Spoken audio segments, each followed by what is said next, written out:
So, I don't really like Warno. To me, I think it's one of Eugene's worst games in quite a while. This may not be too much of a surprise, as I haven't really covered the game much on my channel, but I'm honestly very disappointed with how the game has turned out over the past almost 2 years of early access. You see, the initial release for Warno back in January 20th of 2021 was pretty pathetic, I have to say. I still hold to my original statement that it wasn't really worthwhile to buy the game, as it was not in a playable state at all, apart from the very basic functionality during that release.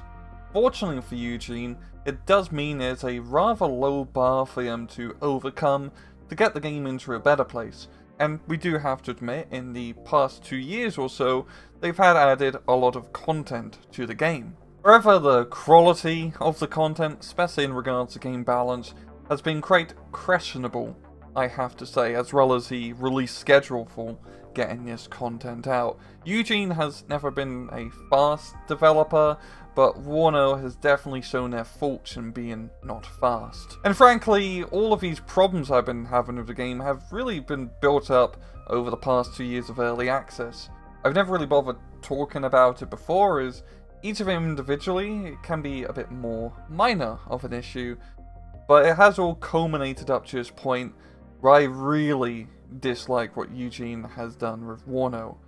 I do want to note, I don't enjoy being a negative, hateful YouTuber. There's going to be a lot of criticism within this video, which is why I just want to compile it into one video and just be done with it, because I'm not really interested after this point really doing too much with Warno. Before we get into my 95 theses, there are 2 aspects of the game I do want to praise Eugene for. The first one being is, well, the graphical fidelity. My god, the game looks really bloody good. The maps have a lot of detail of them. The units, especially the tanks in particular, look really bloody great. Even the infantry models have had a huge upgrade since Eugene's previous titles. You can definitely tell that they have spent a lot of time and money trying to make the game look good and pleasing to the eye. And it's also nice to see they have a vibrant colour scheme with this game rather than the dreary drabness of Steel Division 2. And secondly is the soundtrack. Instead of just getting some generic soundtrack crap from their previous games, they've actually spent some time and energy licensing out some real banger synthwave tracks. The Mauser track, for example, was a very good hit. And the soundtrack for the games is fantastic. Like, this is one of the few Eugene games where I actually keep the music on because it actually adds to the experience, and it definitely fits the 80s Cold War vibe extremely well. Because let's be real, the Cold War is more of a vibe at this point than a historical event. Also, as a note, this is more of a video it's really just meant to listen to. I've tried to put some interesting visual helpers on screen when possible, but most of the time it's just going to be background gameplay footage. So feel free to put this on another tab, listen to this while you're doing something more important, and just enjoy. Anyway, with that out of the way, let's get into the criticism. So Eugene, what the fuck are we doing? So I'm going to talk a lot about gameplay balance. Now, to be fair, there's many different ways to play the game. I think it's pretty much 3 categories of players for Eugene titles. First one being on a more competitive 1v1, 2v2 scene. These are the people where balance matters quite a lot, because in 1v1s all your actions are your own, and even just small imbalances of units can really screw up the flow of the match. This is the camp where I come from. A lot of my channel has been about casting 1v1 matches, and so I like participating and also spectating good, balanced 1v1 fun. Secondly, you have team game players. Balance for large team games, especially 10v10s, don't really matter as much. It's a completely different beast. But it's more of a casual, fun experience, and that's not to invalidate the experience. I get why people like playing 10v10s. And finally, you have the people who purely just play single-player content. If you like single-player content, well, you probably haven't played much of Warno, because it's taken them forever to really release a whole heap of it, but there are people who have just played Steel Division 2, and all they've done is play the Army General campaigns. In this section, we're not really going to be focusing too much on the large team game or single player aspect of things, but keep those players in the back of your mind, because we're going to loop back around to them towards the end. Now for the balance, I'm not really too interested in getting into the nitty individual stats of every unit and pointing out what is wrong. I think I can summarise it quite briefly, and that is that the entire game, especially from a ground balance perspective, it's just spam. You just get a whole heap of units, mash them together in a death ball, and you just sort of attack move towards the enemy. This is primarily due to the fact of the high time to kill it takes to kill the majority of units. If we look at infantry are actually quite tanky. They also don't really do a whole lot of damage, so you don't really need to worry about veterancy, and honestly veterancy isn't even really that good in this game. You just need lots of dudes. And so you can just kind of run them into stupid situations, especially if you get a lot of them, and just sort of move them up. However, infantry and infantry don't really kill each other. Frankly, a lot of weapon systems aren't really that lethal against one another, which just leads to this blobby gameplay, because you can't really punish people that well for just blobbing up. So I've really noticed when utilizing units, you basically have like two types of units. You have your blobby spam unit, your cheap tanks, your cheap infantry, just the core frontline. And then you have your Wunderwaffen, your powerhouse hitters, because there are some very powerful units in games, such as the heavy artillery, Buratinos, super tanks, also attack helicopters, which we'll be getting to later. These units can do a whole lot of killing for you, and just micro in a few of these units, and heck with artillery, you don't have to micro them, you just use the smart orders, which I still think is a poor gameplay decision. It just makes it way too easy to just spam artillery, especially in team games. You're just kind of moving your big death ball towards the enemy, and then you just use the super weapons to clear out the path in front of them. And also with the general gameplay feel, units just feel so bloody inconsistent. For example, infantry fighting vehicles. The BMP-2 and other Russian vehicles with 30mm autocannons slap hard. They will annihilate anything which comes their way, which is light armor infantry. However, the Bradley or the Marder, the 20mm cannon, just suck. That difference of 5 to 10mm and autocannon cannonage really makes those weapon systems just feel like you're shooting rifle bats at your opponent and not cannon shots.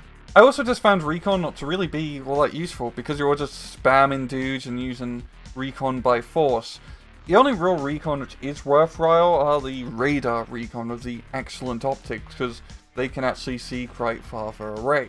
To be fair, I do think the tank combat in a vacuum is actually pretty decent. The whole tandem warhead and era armor traits are actually pretty fun. The ability to add smoke launchers, which is something they said they can do in Steel Division 2, adds a little bit of extra depth.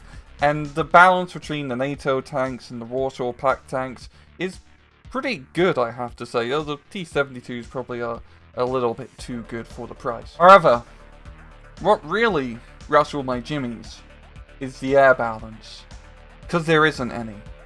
I honestly am surprised 2 years later, just the entire anti-air air situation is as dog shit as it still is. Let's be honest with ourselves, guys, with fixed wing aircraft.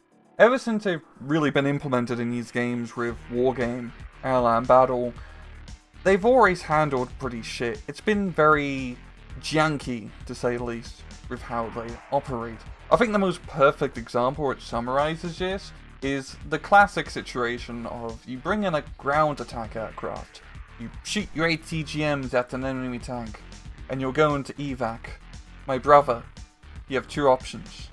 You could either evac left towards your anti-aircraft net, over your lines and fly back to safety to fight another day.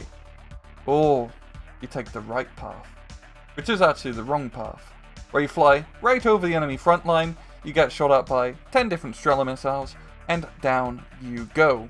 This problem, when you press a evac button, well, you don't have any control whether it turns bloody left or right. There are weird micro tricks you can do, of course. I know someone's going to say it in the comments, but it's just not feasible for most players. Even with balance changes to slow down aircraft and try to make him more responsive, Warno has had the worst control on aircraft in any Eugene game I played. They just are too fast. They try to make him too realistic, personally, I think. But on top of all of that, the missiles just don't do anything, it feels like. And I'm talking air-to-air, as well as ground-to-air as well. I've seen countless times of F-15s flying directly over enemy aircraft nets, getting shot up by 7 to 8 missiles, and not a single one hitting. However, there are certain anti-aircraft weapon systems, such as the Buck and Tor, which I do notice, I don't know whether it's just luck of me using them, or something to do with the stats of them, but they tend to hit a bit more. It just feels extremely inconsistent and annoying. Because sometimes you shoot down aircraft in like 2 to 3 hits and it feels like the game is fine. Other times it can be up to 10 bloody missiles just to get a single hit. And yes, I know, manpads aren't exactly the greatest weapon system around in regard to shooting down fixed-wing aircraft. But if you've seen any recent footage, you know they can blow up a bitch. It also doesn't help that these missiles cause 0 suppressive damage when they miss. Because I can reassure you, if you're being shot at by up to half a dozen anti-aircraft missiles, you're probably going to be a little bit panicked. It's just very annoying to utilize both aircrafts and anti-aircraft weapons. It's really just the inconsistency of whether they will actually do anything or not, which just leads to a frustrating experience as a player, which makes me not really want to engage with the system. However, what's extremely fucking stupid is just how helicopters operate. For the past 2 years, they've been extremely and utterly overpowered.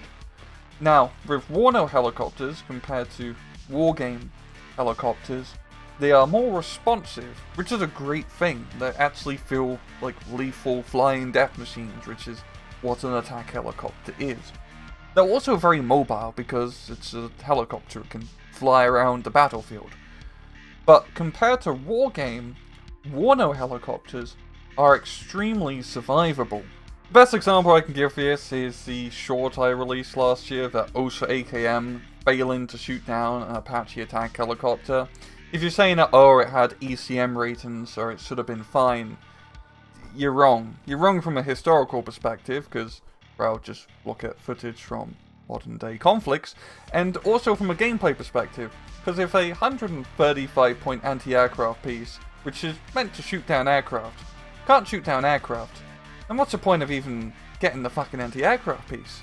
I've also seen just manpads completely miss against Apaches and just fly right over them and not care, and due to how responsive and lethal attack helicopters are in general, they can kill the anti-aircraft systems very effectively. It's once again, it feels like it's the ECM rating of these helicopters which makes them extremely powerful, and also the lack of suppression from these missiles just makes them extremely bloody annoying to encounter.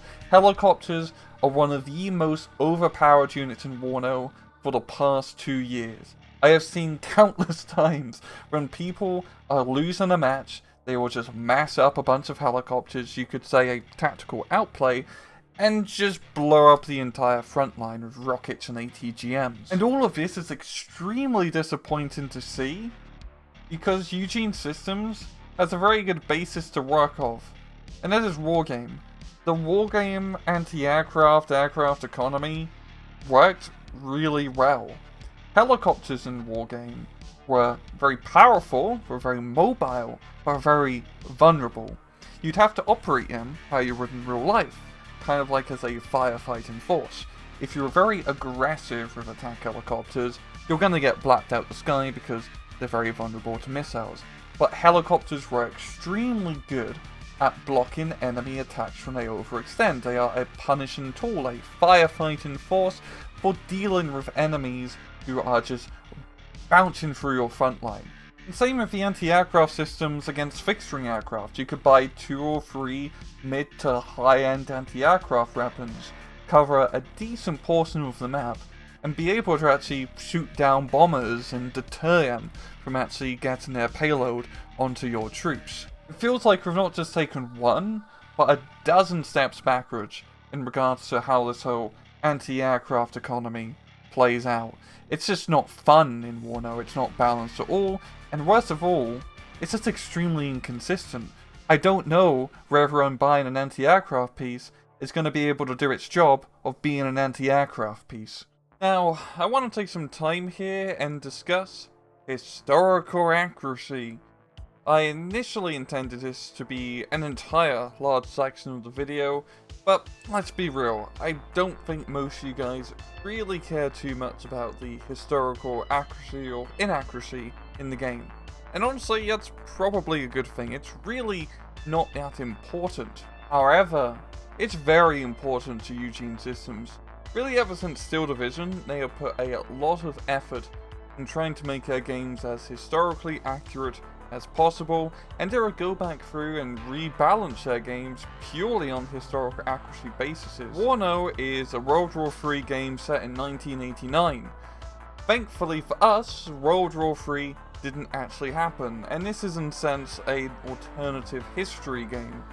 Now, alternative history can be a huge can of worms, but people's interpretations of World War III have varied wildly throughout the years. Let's spend some time and poke some holes in Eugen's narrative which they have proposed so far in Warno, because there's a few minor to some rather larger historical inaccuracies. Let's take a minute and talk about the Berlin Command Division. You see, Berlin in a Cold War scenario would most likely just be a political objective. The NATO forces don't have a whole lot of troops yet, it's completely surrounded, and it is inevitable it would fall to the Warsaw Pact during a massive invasion across Western Europe. So, the allocation of using a Nighthawk in the Berlin Command Division I think is a little bit silly. Not completely implausible, but you gotta realize, in a World War III scenario where the Soviets are invading over the Fulda Gap, the main concern for NATO is the front line, not so much what's going on in Berlin. The Nighthawk most likely would have been used in a row to blow up strategic targets of interest, which would directly affect the front line, such as bridges, munition depots, and command centers. Now, it is plausible to say there could be some command centers in Berlin, which would be useful to have a laser-guided bomb dropping right on top of it, but you wouldn't be risking your high-tech stealth bombers deep into enemy airspace to blow up command centers, which are mainly being used to direct an invasion over a political target, which isn't really going to save West Germany whether it falls or not. What is more silly is actually the allocation of the Mirage 4 bomber, as the French don't have a whole lot of Mirage 4s, and it's a very important aircraft in the French strategic arsenal, as it's their main aircraft for dropping goddamn nukes. You would not be risking these high-tech strategic nuclear bombers to go blow up once again a political target with high explosive bombs. It just doesn't make sense. Now, the allocation of aircraft to divisions have always been a bit up in the air with Eugen games. No pun, actually pun intended. However, the allocation of these two aircraft to the Berlin division just doesn't really make sense. They wouldn't be throwing that much stuff into Berlin to try and defend it. I think the main reason they added both of these aircraft, and Nighthawk's a bit more plausible, is they wanted to add some cool units to the game, and well, by adding the Free Berlin division, it seemed like the perfect division to just throw it in, because why not? It's very dumb that National Guard troops are considered reservists to the same level of European-style reservist troops. On paper, it may seem to be the case, as it's the closest thing America has to a militia-style force, but it's actually quite a bit different. Now, the organization of the National Guard can get a bit complicated, as it's mainly more attached to state level rather than federal level. There is still expected to be a supplement of the US Army. Now, the people in the National Guard are part-time. However, it's not a conscription force. Everyone in the National Guard is there, for the most part, voluntarily. And National Guard troops don't receive dogshit level training. They still have to get the similar qualifications to Army level troops, especially if you're a National Guard troop serving in an M1 Abrams or an Apache attack helicopter. You have to be qualified, and National Guard troops are expected to perform frontline work just like with regular army units. Yes, to not the same extent compared to the US Army, but these are not European reserve troops whose job is to sit in a trench and just hold that position because they literally just need to throw manpower onto the front line to just keep the country from not being invaded. Now, I'm not saying that National Guard troops are American super soldiers by any stretch of the imagination, but just slapping on the reservists trait really just shows a lack of understanding of the organization in general. It's a very European approach to, hey, they're reservists militia troops like our reservists militia troops, they should be reservists as well. It's quite a bit different. I do think one of the main reasons they have done this is nothing to do with historical accuracy. Eugene wanted to add another American infantry division. They need to make it different gameplay roles from all the other American infantry divisions, or the run in this case. Well, what if we just throw in some National Guard troops and give them like the disheartened reservist trait? Okay. The M270 was not equipped with high explosive munitions at this time. In 1989, it was pretty much had two munition types. The M26 rocket, which are cluster munitions, and then big bloody ATACMS, which are cruise missiles. You see, the closest thing to a high explosive rocket being used on an M270 really wouldn't be until the mid-2000s, with guided munitions with a high explosive payload, which is quite a bit of a leap compared to the Warno M270 It's pretty much a complete fantasy. I'm fairly certain this is an oversight, and just for balancing reasons, they haven't really bothered to fix it. The last thing we'll bring up before I summarize my main issue of all the historical accuracy is all the Russian prototypes which are in-game. You see, the alternative history timeline for Warno is as follows. By 1987, hardline communists take power, and then they put a lot more effort into the militarization of the Soviet military apparatus. And so they would be throwing a lot of money, I guess a bit ironic considering communist society, at trying to get more high-level prototypes out onto the battlefield so they can kick NATO's ass.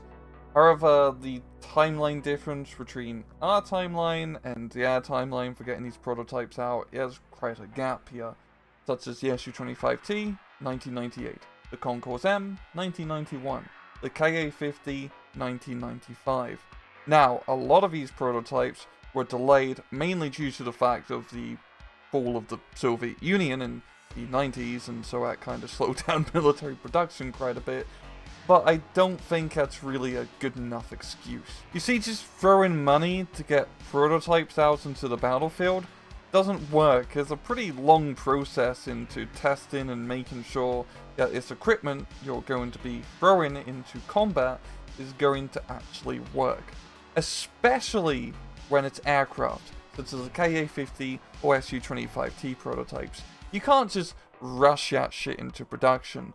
It's an aircraft. Using test pilots is dangerous, and you want to make sure that the thing is bloody stable just in flight before you even try to throw it onto a battlefield and then integrating all of these new weapon systems into it. And the fact that all of these prototypes managed to get built to enough capacity to see even limited frontline service in 2 years is just a bit far-fetched.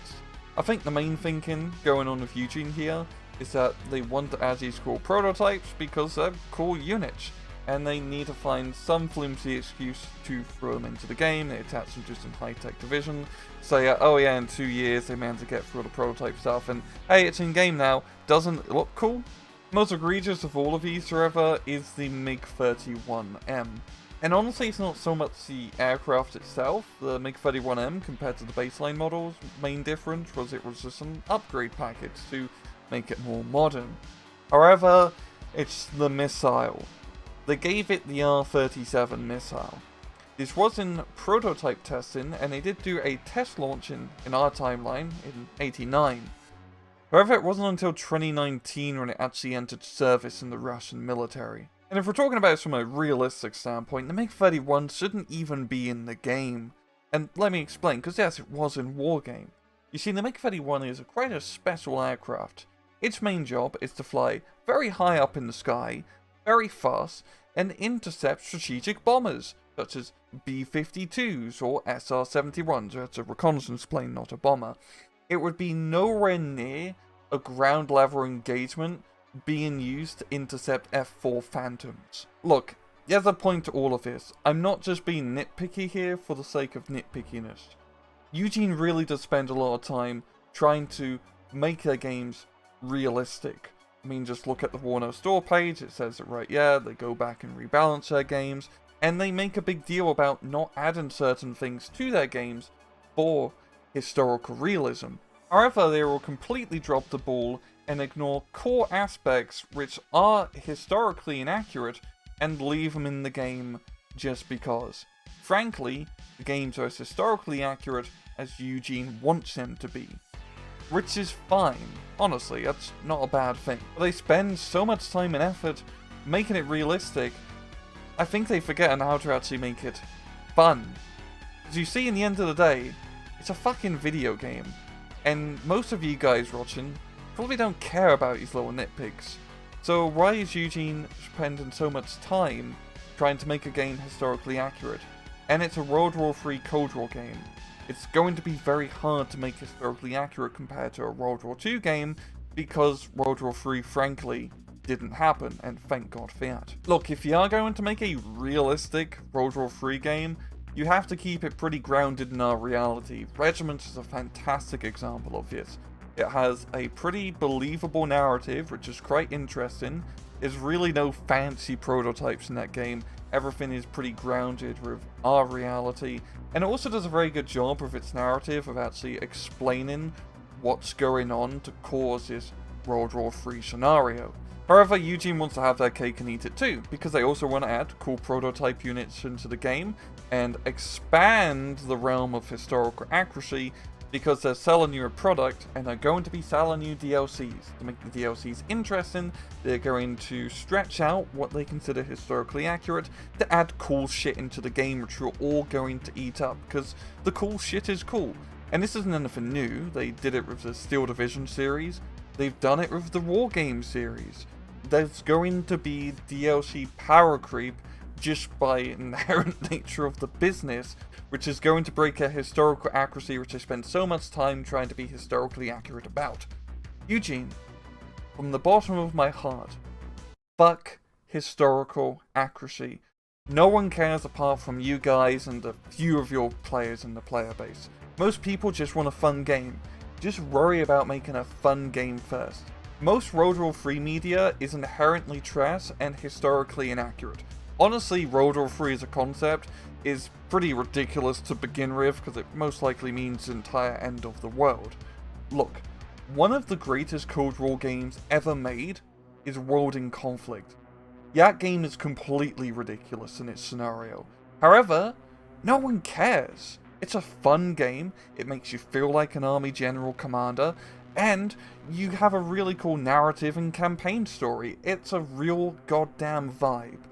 You already have a pretty good vibe with Rorno with your kick-ass synth soundtrack and honestly your color palette for the game. Just embrace the Cold War schlock. Honestly, at this point, the Cold War isn't even a historical event. It's really more of a vibe. I think another major issue for Rorno's gameplay balance and just gameplay in general has been pretty annoying. It's mainly just how inconsistent the patches are. Inconsistent with when they come out, as they come out whenever they're ready, which usually takes Eugen quite a while to do, but also of just how much they have the potential to break the game. I think the best patch which summarizes this issue is the Ronald McDonald patch in the end of August. Basically, Eugen had been working on this big patch to do some major gameplay balance changes. It took him 2 months to make, as the month of August they usually take August vacation, and on August 29th they released the patch. The patch did end up fixing some things, but it broke a whole lot of things. A lot of the footage you're seeing in the background right now is from Hippie's channel, as he made a bunch of videos covering how much the Eugen had broken the game. For example, heavy machine guns take forever to kill infantry.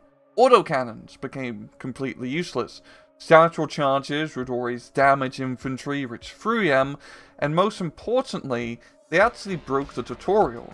as submachine guns became completely worthless, and there was a tutorial mission where you had to use SMG troops to fight off a bunch of other troops, but it was impossible for the SMG troops to win. As you can imagine, a lot of people were quite upset with major gameplay mechanics becoming completely worthless. There was a attempted post by Darricks on the Warno subreddit to try to address these issues. That post had been deleted, but I can tell you from what I remember, there was not very receptive to Darricks' words. It was not until September 15th when the second half of the Ronald McDonald patch was released, where Eugen apologized for the issues and finally fixed the major gameplay issue. This entire affair brought up a lot of questions in my mind, and I'll say them with you right now. The first one being is, why did it take 2 weeks for the fixes to get applied? Look, there's this thing called a hotfix, where instead of having to patch up the entire broken parts of the game with the second half of the planned patch, why not just release a quick patch in between to fix these issues immediately so people can actually enjoy your game? You don't even have to fix the autocannons or the SMGs or any of these. You just have to revert them back to the previous state to give you more time to reapply a new set of fixes, which will actually work. To be fair, it does seem they have learned their lesson from this, as with the Monastery patch there was a big issue with a bug with ERA armor, and they did release a hotfix to address that until they could actually pull out a proper fix. I think one of the main reasons that hotfix came out so quickly is, it was a tournament that weekend. Secondly, does Eugen Systems have any quality assurance? Do they play their game, their patches, before they actually release them out to the public? Because this isn't just, a small little change which can, fly under the radar. This is major parts of the game not functioning.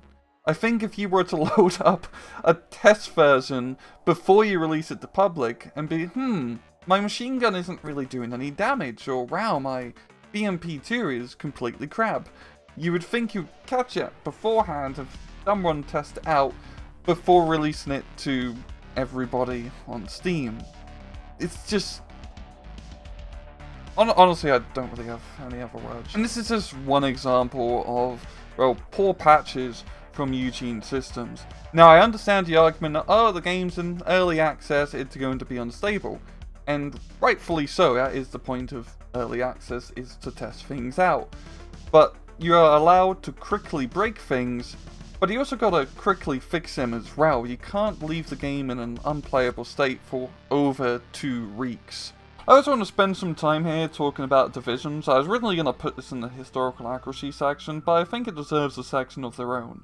Because I don't really think the division system in Warno is the best system for the game. And I wrote my words a little bit here, because originally years ago when I was thinking, hey, they could just take Steel Division and turn it into a Cold War game, the division system would work great, yet it seemed like a good idea.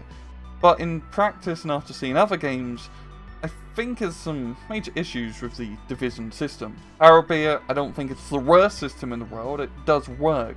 But let me explain. You see, the division system in Warno are based off the peacetime organizational structures of these divisions, because fortunately World War III never actually happened, so we can't use the wartime runs. Peacetime organizational structures are extremely idealized of equipment which is available, and also with the modernization of militaries and the need for standardization of weapons and munitions, a lot of these divisions are very similar to one another.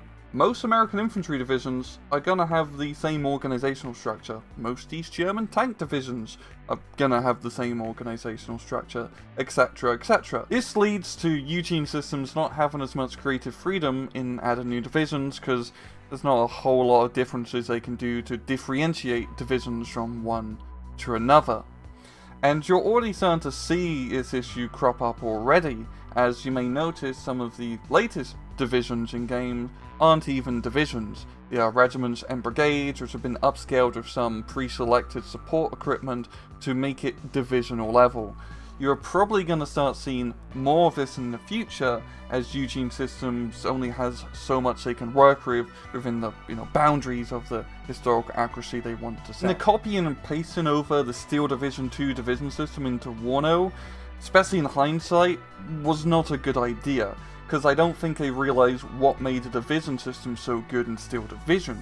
And that in Steel Division 2, it's based in a war which, first off, actually happened.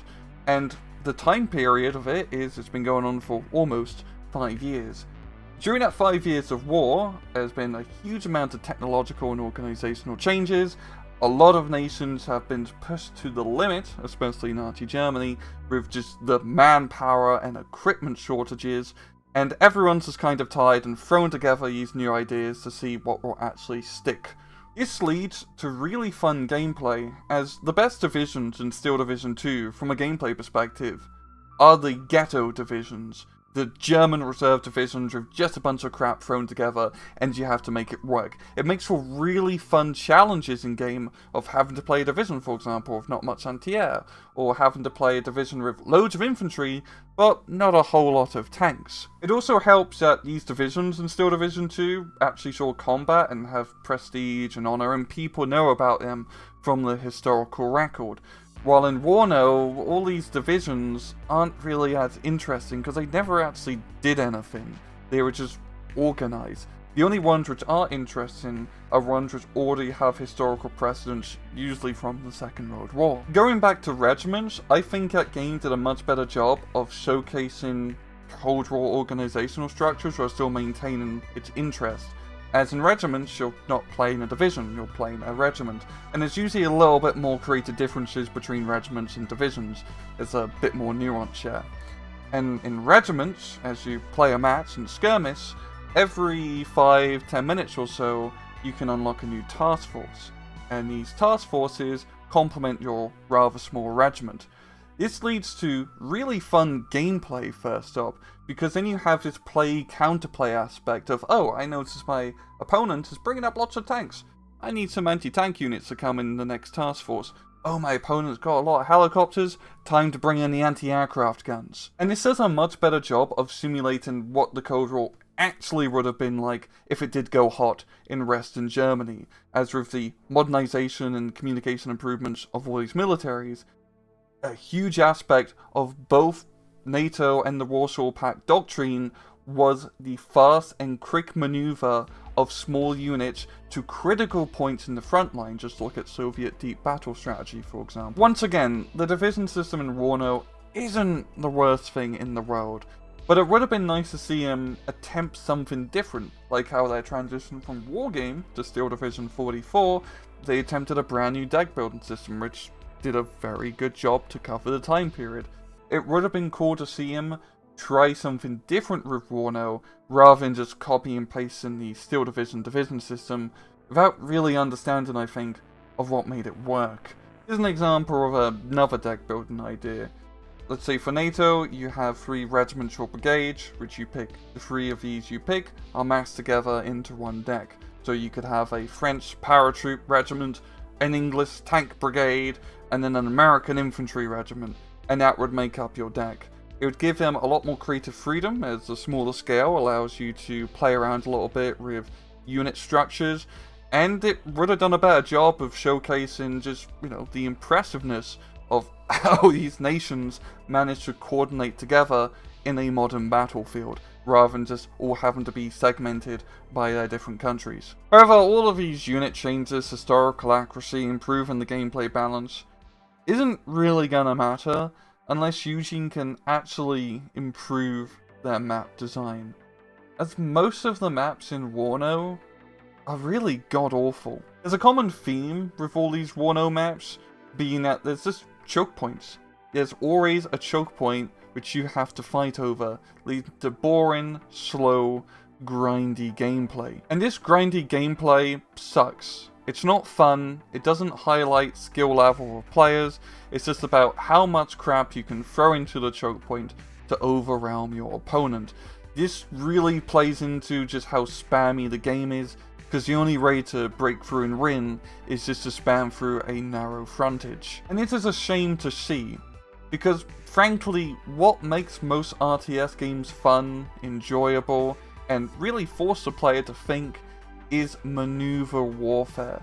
Maneuver warfare should be the main focus of most RTS games, being able to outflank your opponent, out-trick your opponent in that you're going to attack one point, but you actually attack another.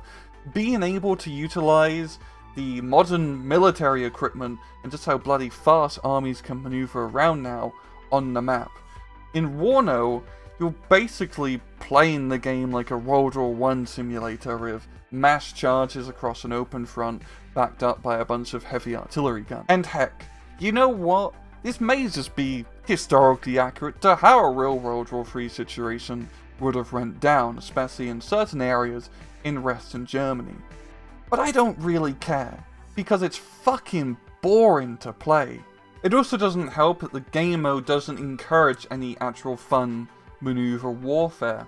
Honestly, the current game mode of the CVs, being able to just capture a zone and then move off, is actually worse than the copy-paste war game mode that they initially added into the game. Partly this is due to the placement of command zones on the map, as usually you have the command zones on your side of the map, which are easy to capture, the command zones along the 50-yard line, which are where you're going to fight and contest over, and then the command zones on the enemy side of the map. And so at the start of the match, your main objective is to get the command zones at the 50-yard line.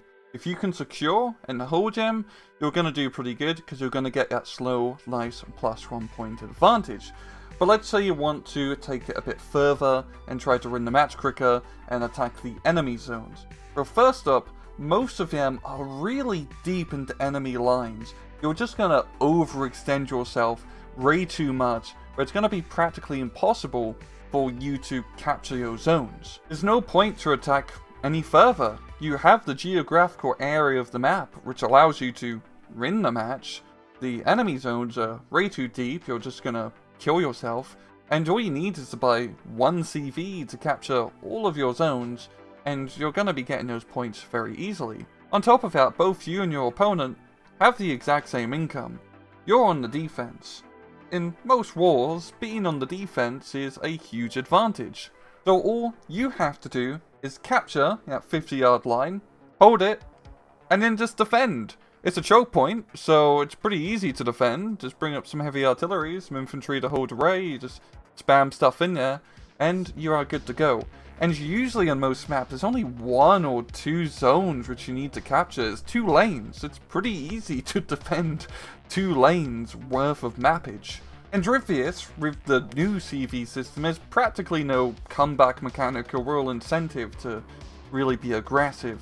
Yes, command zone sniping in Wargame was annoying, but in a game which also had the same income rate between both players, it was a comeback mechanic, because at the later stages of the game, if you managed to break through, you could very easily just snipe CVs to neutralize zones. Here you have to bring your own CV, which subtracts from your attacking force, because let's be real, no one here really uses the command vehicles to actually buff the leadership, apart from maybe some anti-aircraft units, because anti-aircraft units can't actually hit anything.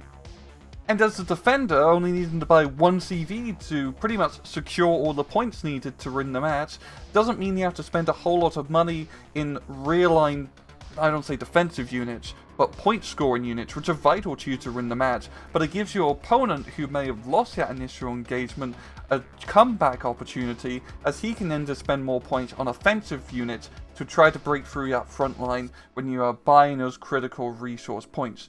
One of the most interesting parts of Wargame, especially in top tier 1v1s, is when people buy command vehicles. As some people wait very late into the game to buy command vehicles to try to gain as much map presence as possible on the front line, while some people will buy command vehicles very early on, knowing they're going to lose in the later stages of the matches, to try to get the point on the board as soon as possible. And because all you need to do is really just secure the 50-yard line and then just hold until relieved, forward deployment is a completely bullshit overpowered mechanic. With recon units originally, it was okay, because for the most part recon units were a pretty light rate. However, with the paratrooper units being added in, it gives a division with forward deployment so much of an advantage compared to divisions who do not have forward deployment capabilities. As if most of the match is really dictated by the first 10 minutes of being able to secure the 50-yard line zones. All you need are the units which can deploy halfway up the battlefield to get into those geographic areas, and then hold until relief until the rest of your forces can come in and reinforce. And you may say, well, the divisions with forward deployment usually don't have as many core units to hold long-term battles. And that's kind of wrong. You have East Berlin, VDV, which got banned all the time in tournaments, and 2nd British Infantry, which have a lot of core units and good bloody tanks to actually fight these defensive wars. This isn't SD44 with 101st Airborne or 6th Airborne, where you are screwed up in availability. Here you have enough availability with the forward deployment divisions to win long term.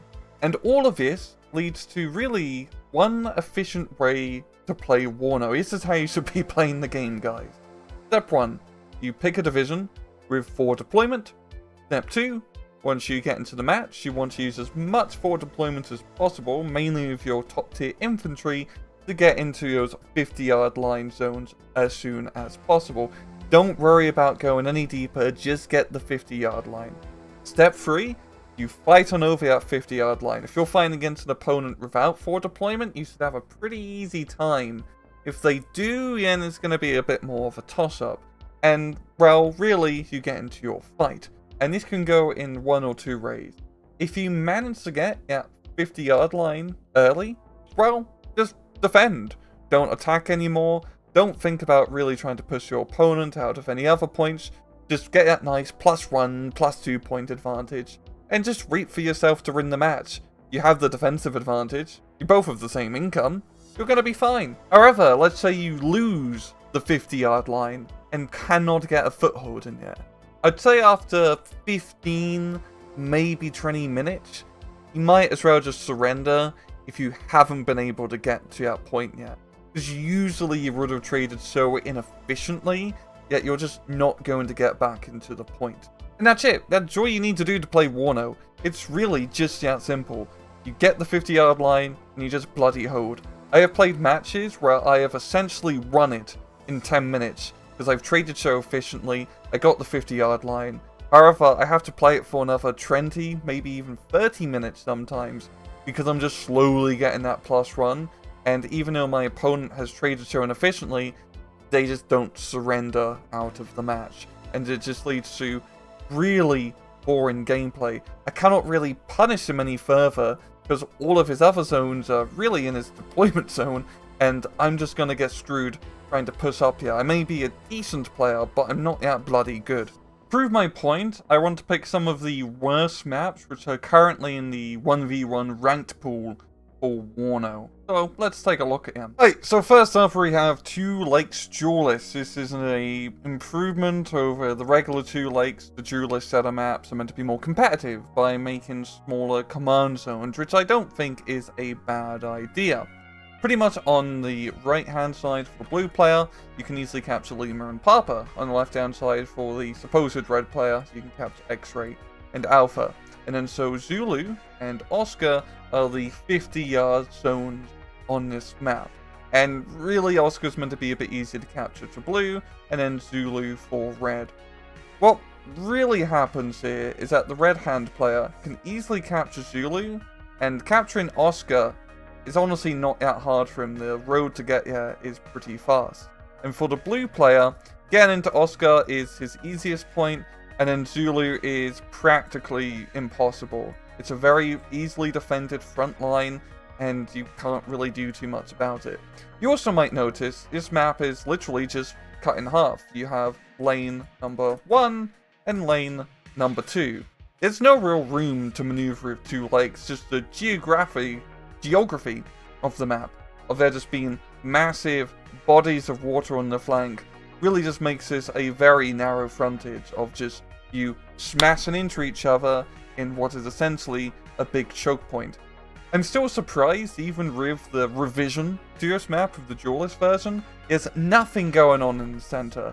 we have just 2 choke points on the right and on the left, and we just have a huge chunk of the map which could have something interesting in there. Could open up at least a 3rd lane to try to divert forces, not just make it a 50-50 split.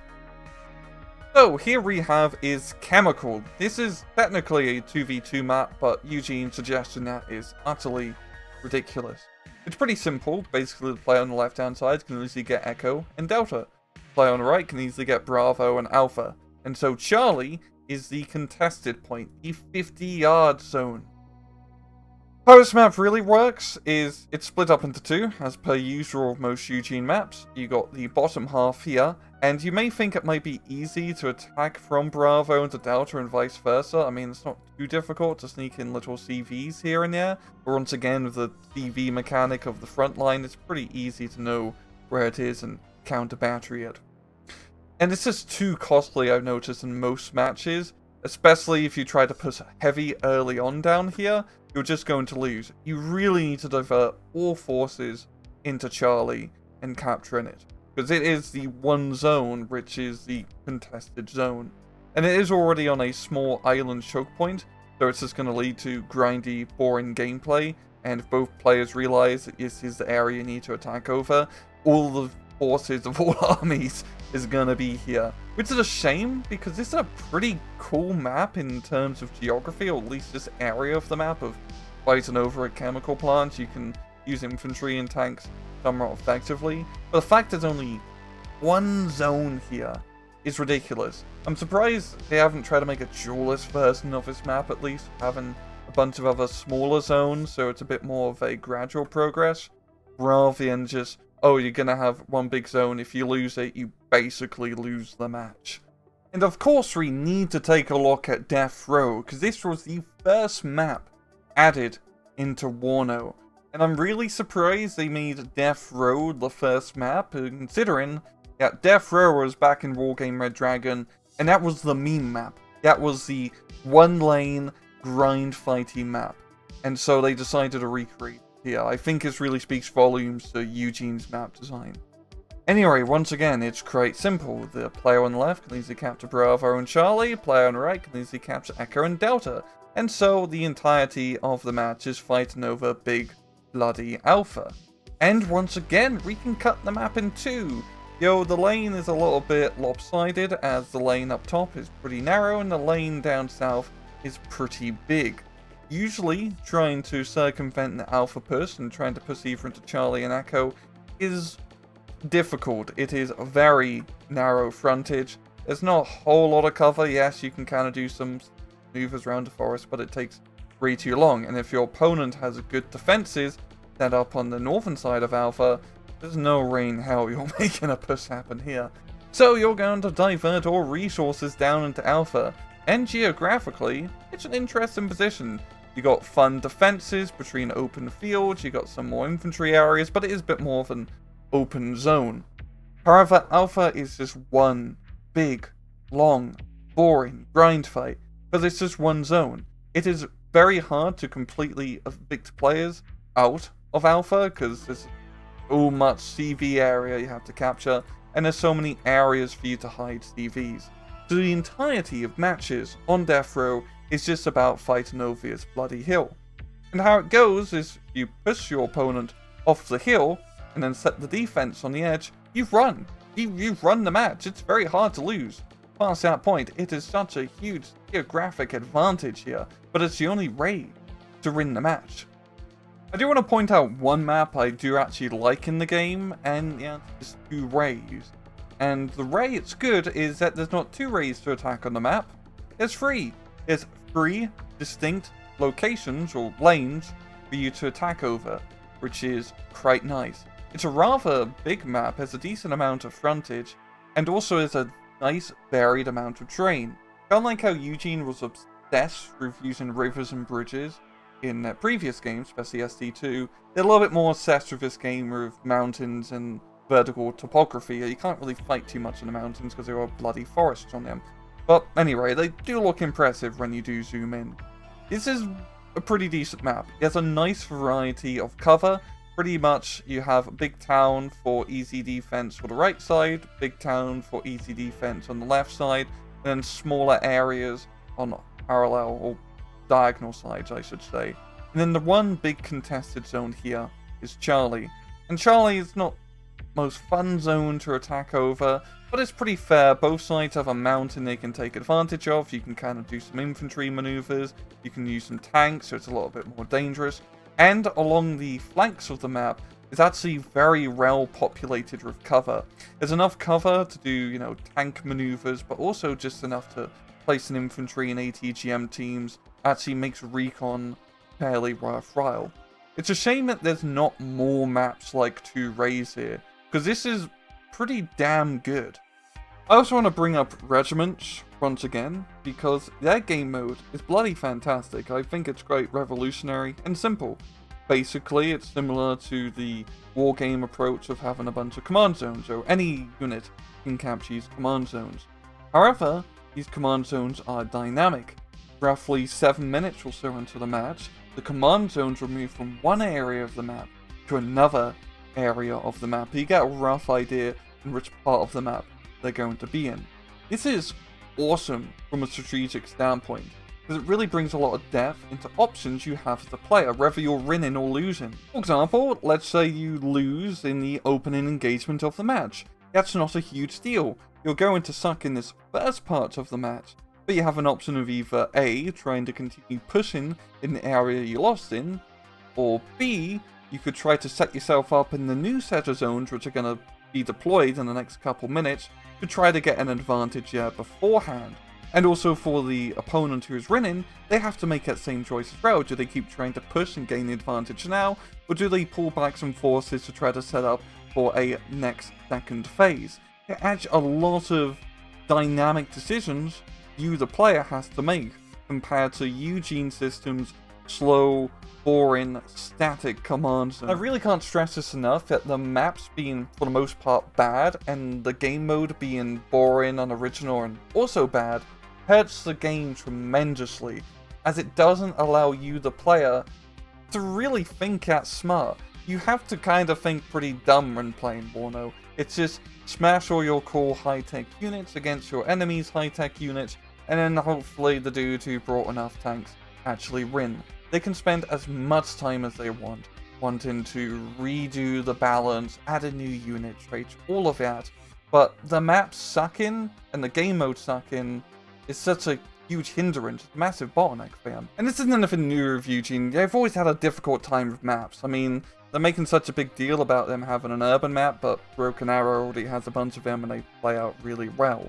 And Rez's map editor they keep hinting about. Anyway, SD2, for example, has some of the worst maps which Eugen Systems has ever designed, and same with Wargame Red Dragon. But SD2 also has one of the best maps they ever made, which is Orsa North. It's perfectly balanced, quite literally, it's mostly symmetrical. And the reason Orsa North is so good is that compared to all the other SD2 maps, they didn't base it off historical aerial photography. They just designed the map ground up for being balanced and fun, rather than making it historically accurate. So with all of that said, I risk to make a controversial opinion.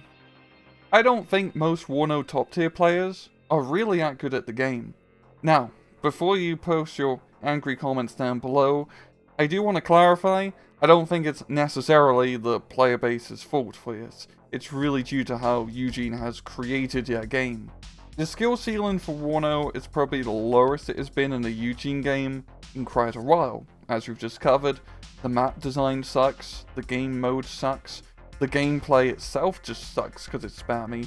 There's broken bullshit such as helicopters in the game which completely ruin balance. It's just not a very balanced or fun game. It does not engage you that much from a strategic level, as all you need to do is just beat your opponent out with attrition. Now, if you don't take my word for this, I think actually the community itself and who is in the top tier competitive scene actually speaks volumes to this issue. And this isn't actually going against anyone in particular. As you see with the Warno top tier scene, a lot of these players, this is their first time they've really been well known in these tournaments. a lot of these guys weren't around in Wargame or Steel Division, and that's not a bad thing. Back when Steel Division first released, it pretty much got a brand new set of players compared to Wargame, just because of the differences between Wargame being a Cold War game and then Steel Division being a World War II game. And I think the lack of carryover from either Steel Division or Wargame is pretty damning into just how sucky the competitive scene is for war now. For the Steel Division players, there's more of a defense here, because it's a World War II game, this is a Cold War game, some people just only want to play a World War II game. For the Wargame players, I think this is much more damning, because a lot of them have barely migrated over. You see Razman and Blitzroar sometimes make a video every now and again, but you can tell they're not really having the greatest of times with Warno. And you cannot use the same bloody argument of, oh, Wargame players are troglodytes and all they're gonna do is play Wargame till the end of time, like what happened with Steel Division. Because Warno is also a Cold War game, but it's a much worse Cold War game, and the Wargame top tier competitive scene is a night and day difference compared to Warno. Wargame has a lot of issues, it's almost a decade old now, and there's some weird gameplay mechanics, but by God, from a top tier strategic standpoint, it is absolutely fantastic. Watching the best players in Wargame battle it out, and I've done this a lot with my casting over the year of Wargame with Graham, has been some of the most exhilarating replays I have seen in a Eugene game. Just the level of skill required to participate at the top tier tournaments is nuts. The micro, the game knowledge, all the weird little tricks. There's a lot of outthinking your opponent, having to buy CVs at the right time, having to maneuver units around the map and kind of feint your opponent in certain areas. It's awesome. And also, even though Wargames had a pretty stagnant release schedule, there's really not been a patch in quite a while, it's actually still been an evolving meta in the Wargame scene. I think a good example is actually cluster bombers are a bit more popular now compared to using ATGM planes, because cluster bombers, who may not do as much damage, are a little bit more reliable. Which also doesn't help that the game has been in a very unstable state since launch. I think the patches speak for themselves, especially Ronald McDonald example from earlier. There's so many instances of a new patch rolls around which breaks core mechanics or adds a completely overpowered unit to the game. The SU-25 meta from later of last year is a good example of this. And then all the new competitive players will use this new broken unit or division to win matches. And look, there's always been an element in most competitive games of using the current meta or a broken unit, character, etc. to get an advantage. At the end of the day, it's competitive, you're playing to win, but just the amount of bullshit I've seen in top tier Warno tournaments is just absurd compared to even Steel Division or Wargame, and especially Wargame during the Israel-Yugoslav early meta days. And cheesy bullshit strategies are just kind of accepted at top tier play.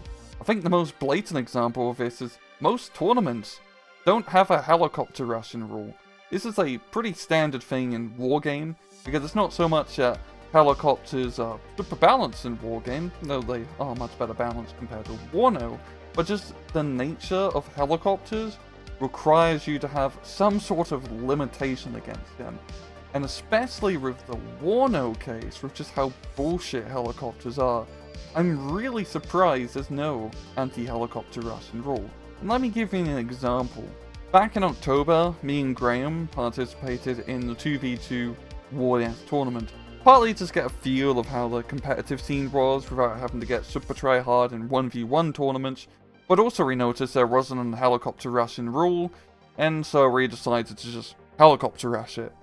In the first round, we played the first match fair and square, we lost fair and square, and then in the second game, we decided to helicopter rush. The footage you're seeing on screen is from helicopter rush.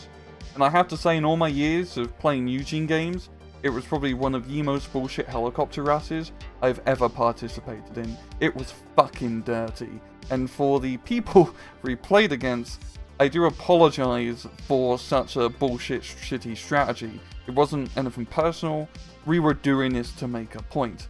And it was also very telling with just how bullshit helicopters are, because the best way they tried to counter our helicopter rush was for them to spam Apaches as their own to counter our own helicopters. It's really the only way to deal with it. However, in the second round of games, there was surprisingly a new rule added which basically banned early game helicopter rushes. It's not a perfect rule by any stretch of the imagination, but at least it was something. And then there wasn't really any other helicopter rushes I know throughout the rest of the tournament. The fact of the matter that tournaments by this point don't have anti-helicopter rushing rules, especially most of the STL tournaments, it's just fucking absurd, guys. Have you not played your own game which you're doing tournaments for? It's been 2 years of helicopters being completely and utterly broken. Even if they weren't broken, you still need some sort of rule to prevent people from just doing cheesy helicopter openers. Let's also take some time to talk about the second Warnos League Super Tournament, which was hosted back in July this year. It's pretty much just a short tournament with a $550 prize pool, with the winner taking home $330. Now, this tournament got to the finals, and in the finals of this tournament, we had 2 players. The first one was Tiberius Rancor, and the second one was Darricks. Now, Darricks is quite interesting, as he is actually being hired by Eugen to help them balance the competitive scene for the game. Tiberius, from what I've been told, also helps Darricks with some of the internal balancing of the game by getting access to early releases of patches before even the strike team does. The winner of the finals would be Tiberius in a 3-2, which was pretty damn close. To be fair, Tiberius was mainly just helicopter rushing the majority of the matches. Does anyone see the problem here? Maybe not see there's a little conflict of interest here, of perhaps having one of the people who is hired by the game company to do the competitive balancing for the game participate in one of the competitive tournaments for the game, which has a pretty substantial prize pool. For Warno sense, of course, $550 isn't a whole lot for esports tournaments. I do want to make clear, I don't really think there was any tomfoolery going on. I think the matches were played fair and square, and either Darricks or Tiberius Rancor had anything to do with adjusting the meta of the game personally to their liking. Though personally, I have seen with Steel Division 2 in the strike team how Gonzo basically adjusted the game balance to exactly his playstyle, but that's neither here or there. Like, come on guys, this isn't very professional. I don't want to give Darricks too much shit for this, because it's nice to see at least someone from the Eugene side of things actually playing the fucking game. It's actually quite a rarity, but you shouldn't be participating in cash prize tournaments for that game. That's just not a good look. And from the tournament organizer's perspective, this isn't good for you guys either. This doesn't make for interesting competitive scene. Look, most esports and sports, right?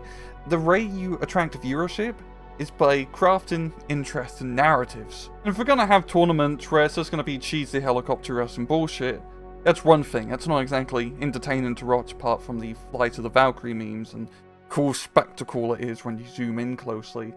But if we're gonna have people in the finals who are basically just employees of the game itself, that's just kind of boring. I never really liked playing Steel Division 2. I don't think it's a terrible game by any stretch of the imagination. Casting it was quite fun, and I definitely think the high-level competitive scene was very skillful, but for me personally, especially in the 1v1 scene, the game just didn't vibe for me in regards to gameplay. However, for ST2, there was this really cool overhaul mod called Red Storm 44, made by Mr. Crisp, and it really did overhaul the entirety of the game. Some of the cool new features featured in Red Storm was that combat in general was just much more deadly, making firefights actually feel very intense, especially against tanks. Recon was also now actually important. You can just get ready to spam an infantry for your force recon. Command units now are also extremely important as they directly influence the frontline mechanic. You needed command troops near the front line to actually capture and hold those all-important flags. The division system was completely rehauled. There was less divisions in Red Storm compared to base game, but each of the divisions, primarily focused on Eastern Front, had much more nuance to them. Each division, for example, would have different phase lengths. Some of them would have 10-minute B phases, others could have up to 13 or 14-minute B phases, which really changed the dynamic of gameplay. And also the income system was changed, so each division would have its own unique income options. They removed heavy on-map artillery and turned them into off-map artillery, which may sound like a cancerous hellhole, but due to how off-map was balanced, it was actually quite fun. And it also makes sense, because these heavy guns would be nowhere near a battlefield. They also gave infantry support guns the ability to actually fire indirectly. There's cool mechanics with tank destroyers that if they stood still for a bit of time, it'd end up getting a camouflage bonus to kind of simulate it, getting into an ambush position. And also they removed the 5-point system to actually allow for fine-tuned balance. They managed to do adjustable tank gun ranges before Eugen did it. They had really in-depth unit traits way before Eugen did it. And also they had smoke launchers on tanks before Eugen even released Warno. Red Storm 44 was some of the most fun I had playing Steel Division 2. It was an absolute blast with all of these gameplay mechanics, as it really made it feel like a new game. And also Mr. Crisp and his small team would actually watch a lot of replays and interact with the community in regard to unit bounds, and was actually very quick to respond to overpowered playstyles. So what's my point in all of this? Why am I talking about Steel Division 2? Simply put, I don't think Eugen really understands, fundamentally from a gameplay perspective, what they want Warno to be. There doesn't seem to be any game design focus for the game, apart from the fact it's a Cold War war game with Cold War units. Between all the broken patches, the terrible gameplay decisions, the rehashing of old mechanics, really the game is just a mess-up between Wargame and Steel Division 2, but they can't even implement both mechanics properly. Here's an example. So supply trucks function like they do in Steel Division 2, where you can turn them off, and you can turn them back on again to resupply your units. However, the units in Warno behave like wargame units. They have 3 resources available to them: fuel, ammunition, and hit points. While in Steel Division, the only resource you had to worry about was ammunition. However, with the ability to only resupply everything or nothing on units in Warno, it doesn't really give you the fine-tuned option to only resupply the most critical resource you need at the front right now. If you look back over a decade ago with Wargame, the supply trucks had all 3 resource types as individual options. I can speak for Eugen here. I think I have a good understanding of what the game actually is in its current state.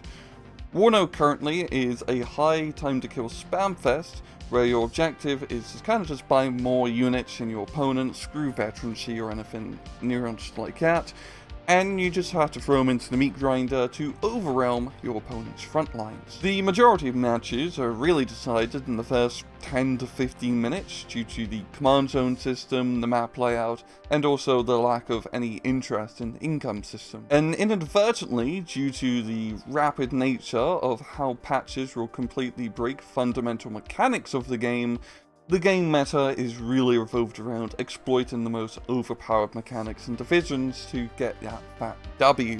However, there's actually something really quite interesting about Warno. Whenever at the start of this entire section, I talked about, hey, we're mainly going to be focusing this from a 1v1 perspective, well, that's true, we have been doing that this entire time. Because if we take a look at Warno from the team game perspective, it's actually a pretty good game. A lot of these issues I brought up are less prevalent, let's say, in team games compared to the 1v1 scene.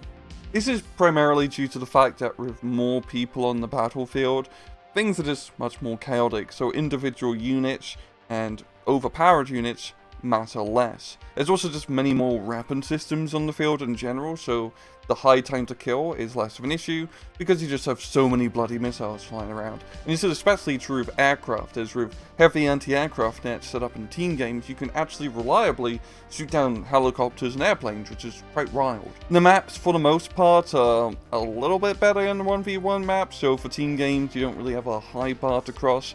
inherently most team game maps are just going to be bottlenecky grindfest, and that's just the nature of team games, so you just accept it. I legitimately did have some fun playing 4v4s with my friends in Warner. I also think it helps that playing with friends and really any game can turn a mediocre game into quite a fun one. And even though team games are really way more casual and less skill intensive compared to 1v1s, this isn't a dig at people who do play team games, because I get it. Look, you just want to come home from a hard day's work, crack open a cold run with the boys, jump into a 10v10 server, and then use your A10s to blow up the hell out of some Soviet T-62s.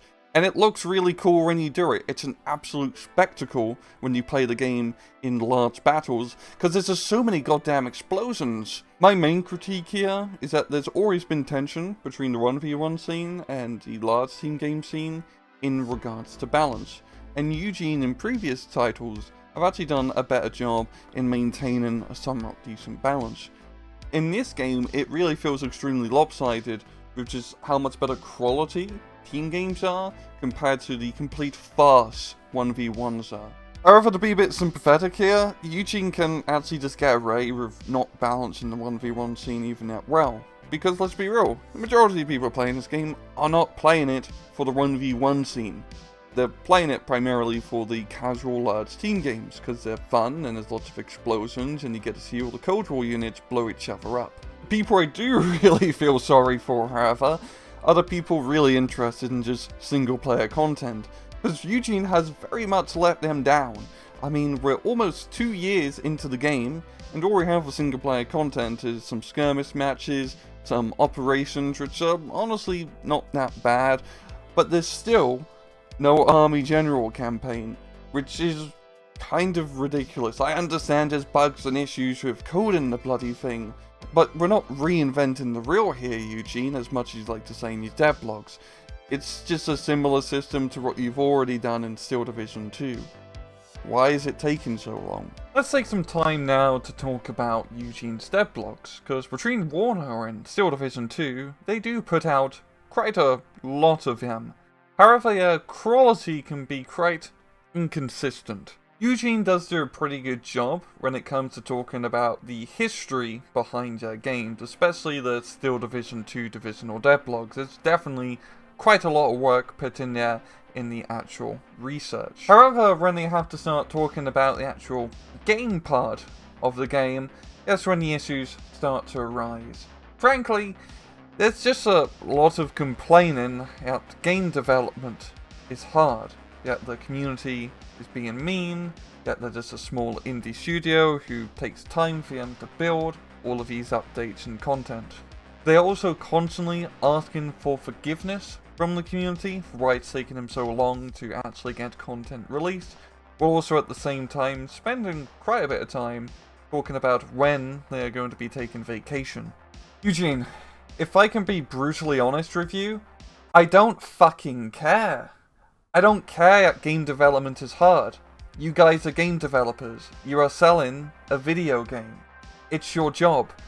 I do understand that game development is actually a very hard industry to be in. It's probably one of the worst software industries to be in. But it's your job. That's the career you picked. You gotta make good games. I don't care that balancing your video game is hard. That's also part of your job. And also, you take such a long time to release just fixes to your video game when you could just be releasing hotfix to fix stuff which you immediately break. There's a reason the community complains a lot about the state of the game, because the game is in a pretty poor state. I really don't care, guys, when you go on vacation. Honestly, especially for being in France, you guys have some of the greatest vacation time in the entire world, and honestly that's awesome. Most countries should have similar levels of vacation. However, I haven't seen a video game studio spend so much time talking about when they're going to be taking vacation. I don't really care, it's good for you, but you don't have to keep constantly telling us. And also complaining that it's taken forever to make content, while also saying you're going on vacation, doesn't really inspire confidence that you're actually spending time making this content. And I really don't care about all these updates being focused around French Napoleonic generals. They're cute, and well written, but this is a Cold War game.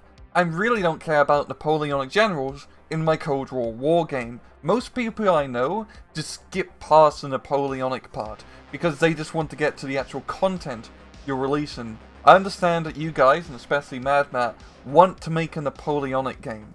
You should really just make a Napoleonic game at this point. Look, I understand this critique may seem a bit harsh, but this is honestly coming from a bit of a personal place.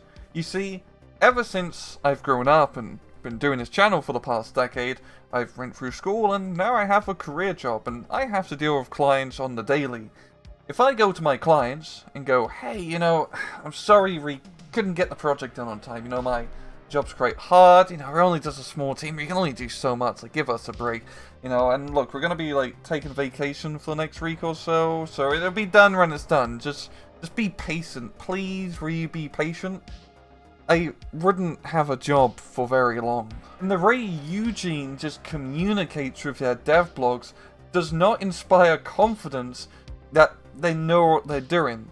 It really just seems they're throwing stuff up without really much thought of how to communicate with their community and just causing more issues. Communication is very important. It's also very bloody difficult on the internet, especially with the written word, because things can be taken out of context. I don't want to see Eugene completely clamping up like with Valve and never communicating with their community, because that doesn't really help anyone either. But they really do need to spend some time just improving the quality of their dev blogs. Here's some constructive criticism I can. Number 1, please stop complaining. Complaining isn't going to help you, because it just makes you seem annoying, and it's just going to annoy the community that you're just complaining at them. Yes, they can be mean, they can be rude. Unfortunately, that's the internet. You're just gonna have to either ignore it or take it in stride. But complaining about the community being impatient when you are actually a very slow game studio and do take time to release very basic patches is not going to help you. You need to really inspire confidence with your dev blogs. And you can really do that by just focusing on content you release. Look, your dev blogs on divisions and when you talk about unit traits and major gameplay updates are actually pretty well done.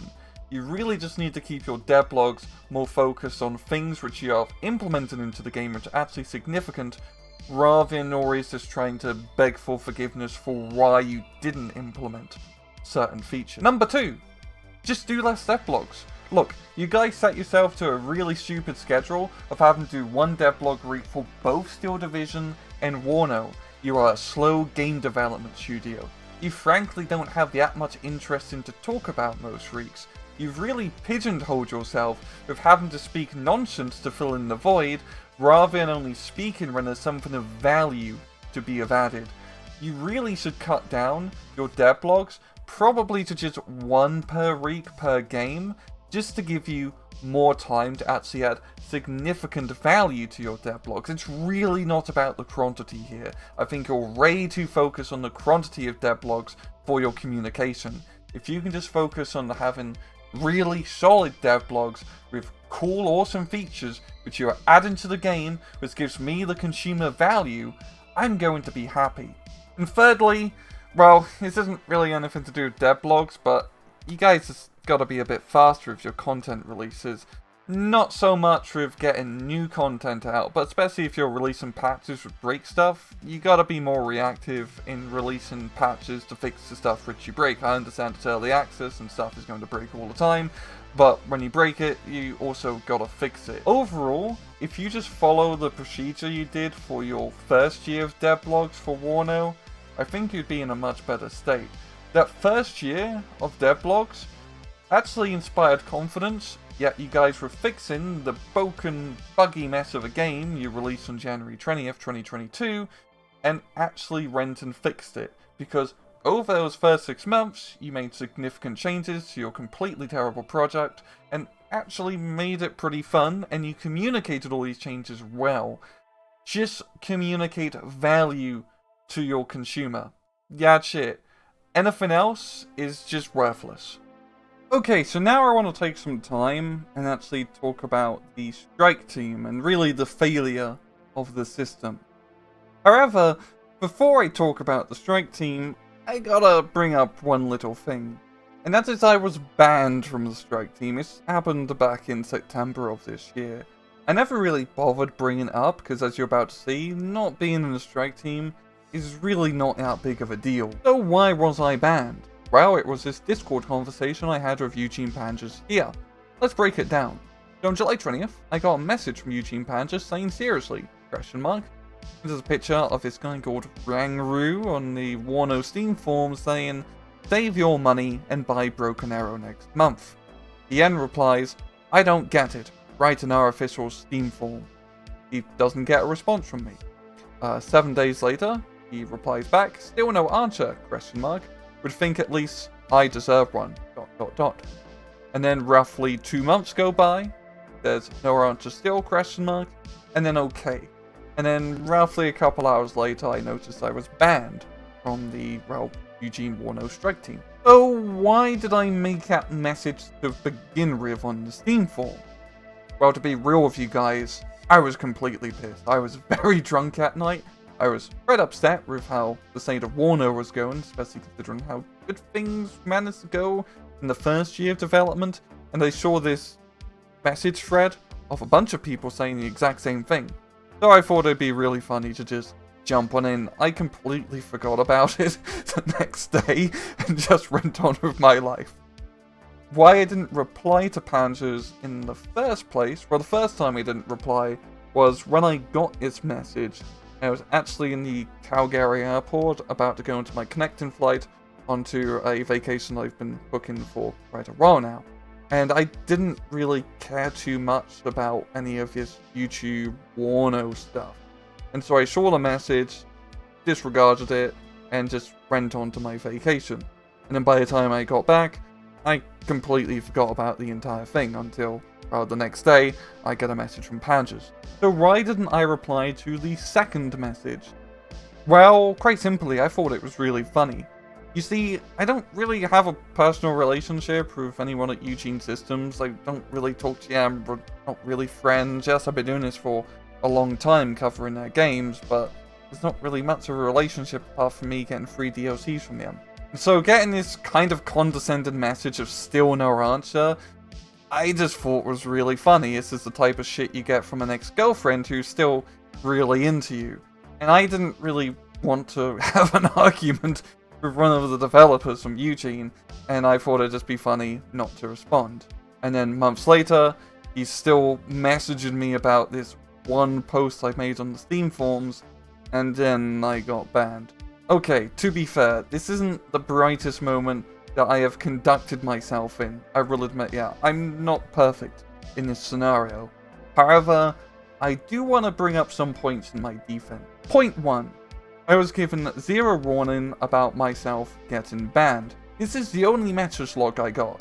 No one else from Eugen bothered to message me about, hey, this is an acceptable behavior for a member on the strike team. Please do not do this in the future. If I got an official message from someone like that, I probably would have just stopped and never done it again in the future.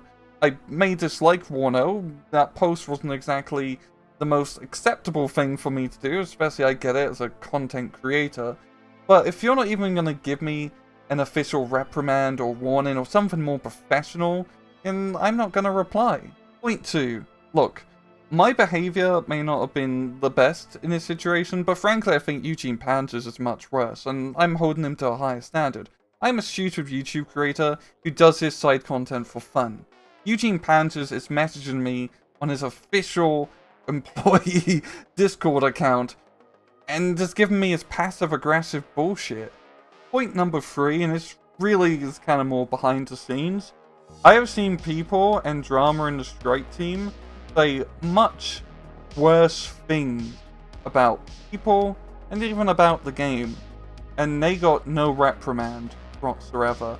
I have seen so much stupid fucking drama over the strike team over the past couple of years of just people being directly mean to one another, saying pretty heinous shit, and Eugen never steps in to actually moderate any of that. Look, my comment isn't the best thing in the world, but I wasn't making a direct attack against anyone. I wasn't making fun of anyone directly. I wasn't calling Eugen stupid. I was just saying, hey, don't buy Warno, buy Broken Arrow, which is just an opinion. Look, in the end of the day, whether you agree with me or not, it really doesn't matter. I'm not really interested getting back into the strike team. I think after this video gets out, my chances of that is pretty much 0. But I do want to bring up just one final thing before we move on. Eugen Panjers is listed as the game director for Warno. If the game director for Warno is going through the Steam forums to delete and ban people for saying dumb stuff on said Steam forums, well, that doesn't really seem to be the job of the game director. Shouldn't this be more towards community managers? And shouldn't the game director just be concerned about just making the game better? Like, spending time on social media to delete people and argue with people about saying mean things about your game isn't really your concern. Like, who cares? If people find parts of the game bad, you're the game director. Work on making it better. And this sort of behavior really speaks volumes to me that they're not confident in their product. This seems more of desperation than actual just being confident with what you built. And especially now, months later, where you have gotten hands-on Broken Arrow multiplayer, I can definitely say that you really should just save your money and go buy Broken Arrow. Okay, so now let's spend some time actually talking about the concept of the strike team. No, I'm not going to be leaking anything. I just want to talk about the general vibe of the place. And I think the best way to discuss a strike team is really categorizing the type of members which populate the strike team. So first up you have essentially the active gameplay testers. These are the most valuable people to Eugen in the strike team. Basically, Eugen releases an internal patch, these people actually jump on, play it, test things like test how machine guns work and how new armor values work, and then give their opinion. They're basically unpaid quality assurance, and my god, Eugen needs as much quality assurance as humanly possible.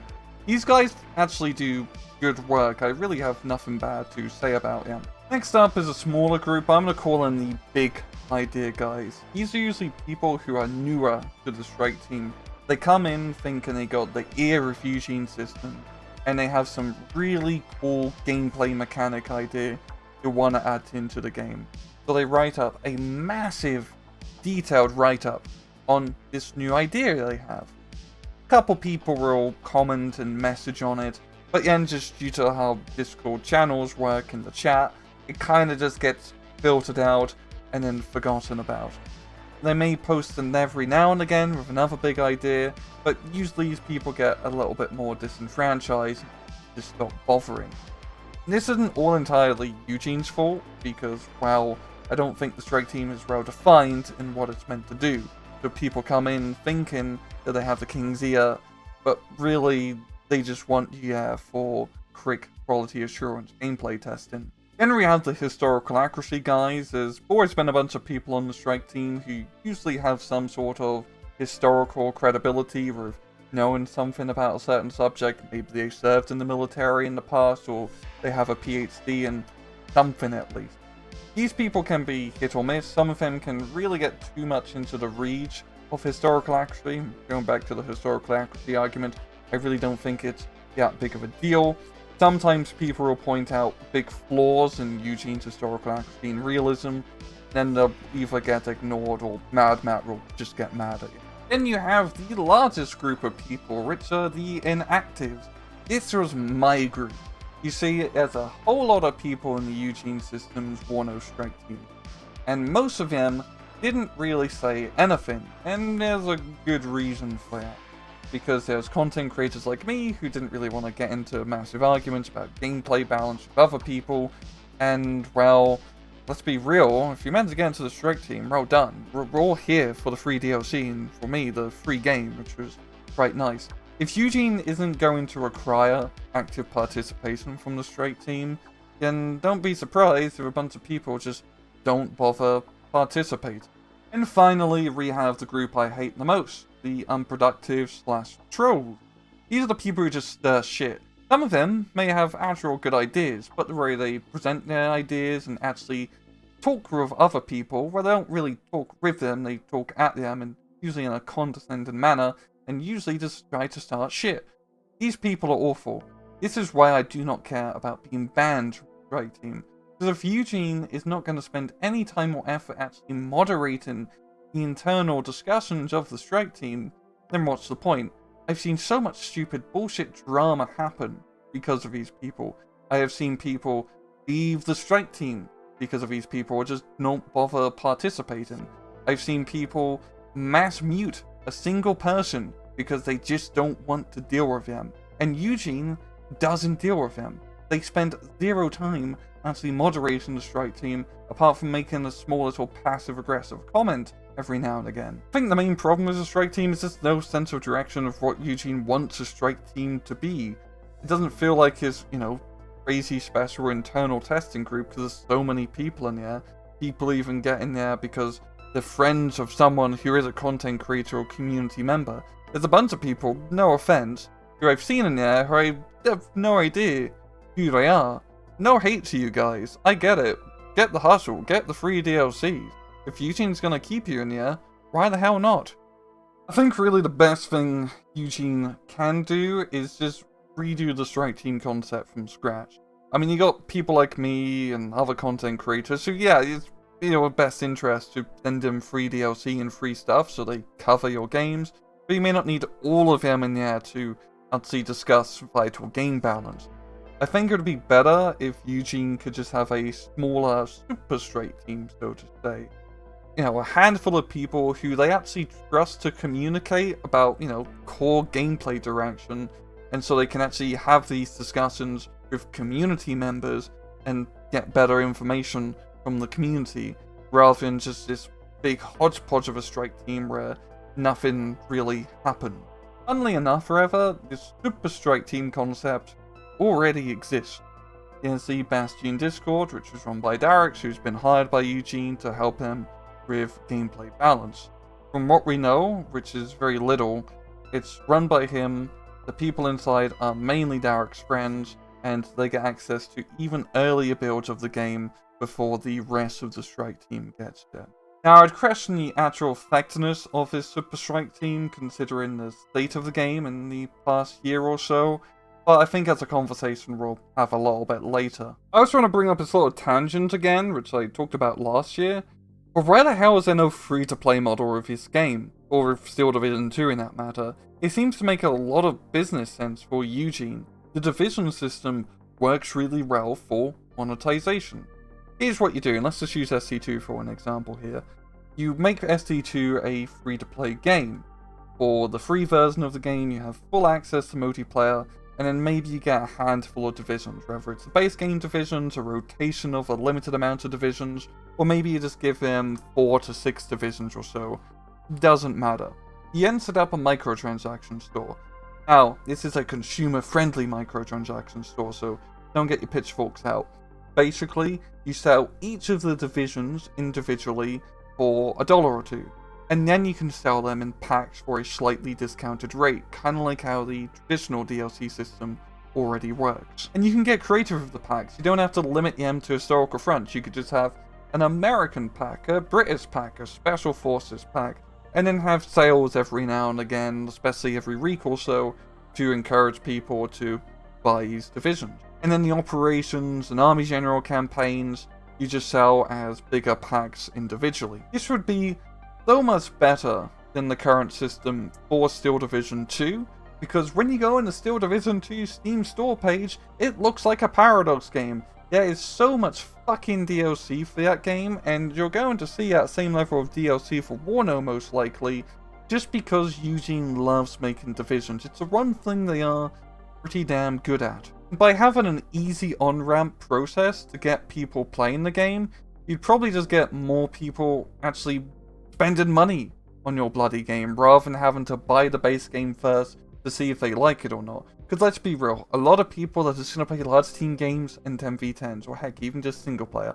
And that's fine, that's good. Honestly, considering how you balance Wano, those are the people you're trying to market to. And so let's say you have a friend who already plays Steel Division 2, they say, hey, you should try a strategy game out. You'd like it a lot. You jump into a 10v10 lobby, you have, a couple free divisions just to get your head in the game, and then you play it, and then you're most likely gonna have some fun. It's a massive spectacle, there's so many bloody people, and with a 10v10, there's not a whole lot of pressure for you to perform that good. They're pretty noob friendly. And then if you like the game, you can just buy divisions you like individually instead of having to buy them in these big, bulky, intrusive packs. You can just spend a couple bucks here and there every couple weeks to try out a new division or two. And this would be so much better for Eugen for making the money, and for the consumer base for actually spending money on their game and getting value out of it. Because I've known a lot of people who, if they're American for example, they may only just want to play American divisions, or if they're Russian, they only want to play Russian divisions. However, if you just only want to play American divisions, you have to buy all these different DLCs for a bunch of divisions you don't care about, and so you're most likely to not buy those DLCs. I'm really surprised, especially with just how monetization strategies have really gotten quite aggressive these days. Eugen hasn't tried something different, because this traditional DLC pack system, especially for their games, is just archaic, it feels like. If you could give the consumer choice to just buy the individual divisions themselves for just a couple bucks, I think you'd see more money. So guys, here's a little tip. If you run into a player who's being disruptive, such as team killing you in team games, or saying some rather rude things in chat, here is what you need to do to report them. It's really quite simple. The first thing you need to do is find a member of the strike team. Who they are? Well, you know, they're people, they're around here somewhere. You're just going to need to DM them the replay of where it's happened and probably a couple screenshots. Again, that member of the strike team will have to upload this evidence over in the strike team Discord into a special channel. From this special channel, Eugen may or may not take a look at it and actually take action on the person who committed such an offense. This really all begs the question: why isn't there just a report button in game? It shouldn't be that difficult to code and set up. Most video games have a report button. If you really cared about making sure your game is moderated and not filled with a bunch of trolls, you would just have a report button right there in the user interface to allow players to report negative behavior. Because let's say you're a brand new player to this game, and you encounter such negative behavior, there's really no clear indication of what you need to do to help deal with this negative behavior. You're not part of Discord, you just downloaded this game off Steam and wanted to play it. I have had people personally DM me, just because they know me because I'm a YouTuber, with incidents, hoping that I'll send them off to Eugen. I appreciate the effort from Eugen of actually having something in place now, at least unofficially, to try to deal with negative behavior in these games, but this just seems extremely bloody lazy on their end. Why do you have to offload this responsibility to your strike team, which you do a terrible job of running anyway, rather than just having this core functionality within the game itself? Okay, so let's talk about Darricks. I'm really not all that interested in getting into the drama surrounding the man or really shit-talking him. This is not the point here. I just want to talk about who he is and his impact on the game. So, Darricks is a very good player for Warno. He's one of the top dudes who plays the game. He was playing the game quite heavily during the initial early access release. He got quite annoyed with the state of the game and made a rather angry YouTube video of him saying all the bad things about Warno, which has now been deleted. Why is it deleted? Well, Darricks got hired by Eugen to help him specifically with the 1v1 balance of the game as a gameplay design consultant, essentially. He would help beta test and play early access of the build and help guide Eugen in regards to the gameplay balance. And this all started around about January of this year. So why all the hate?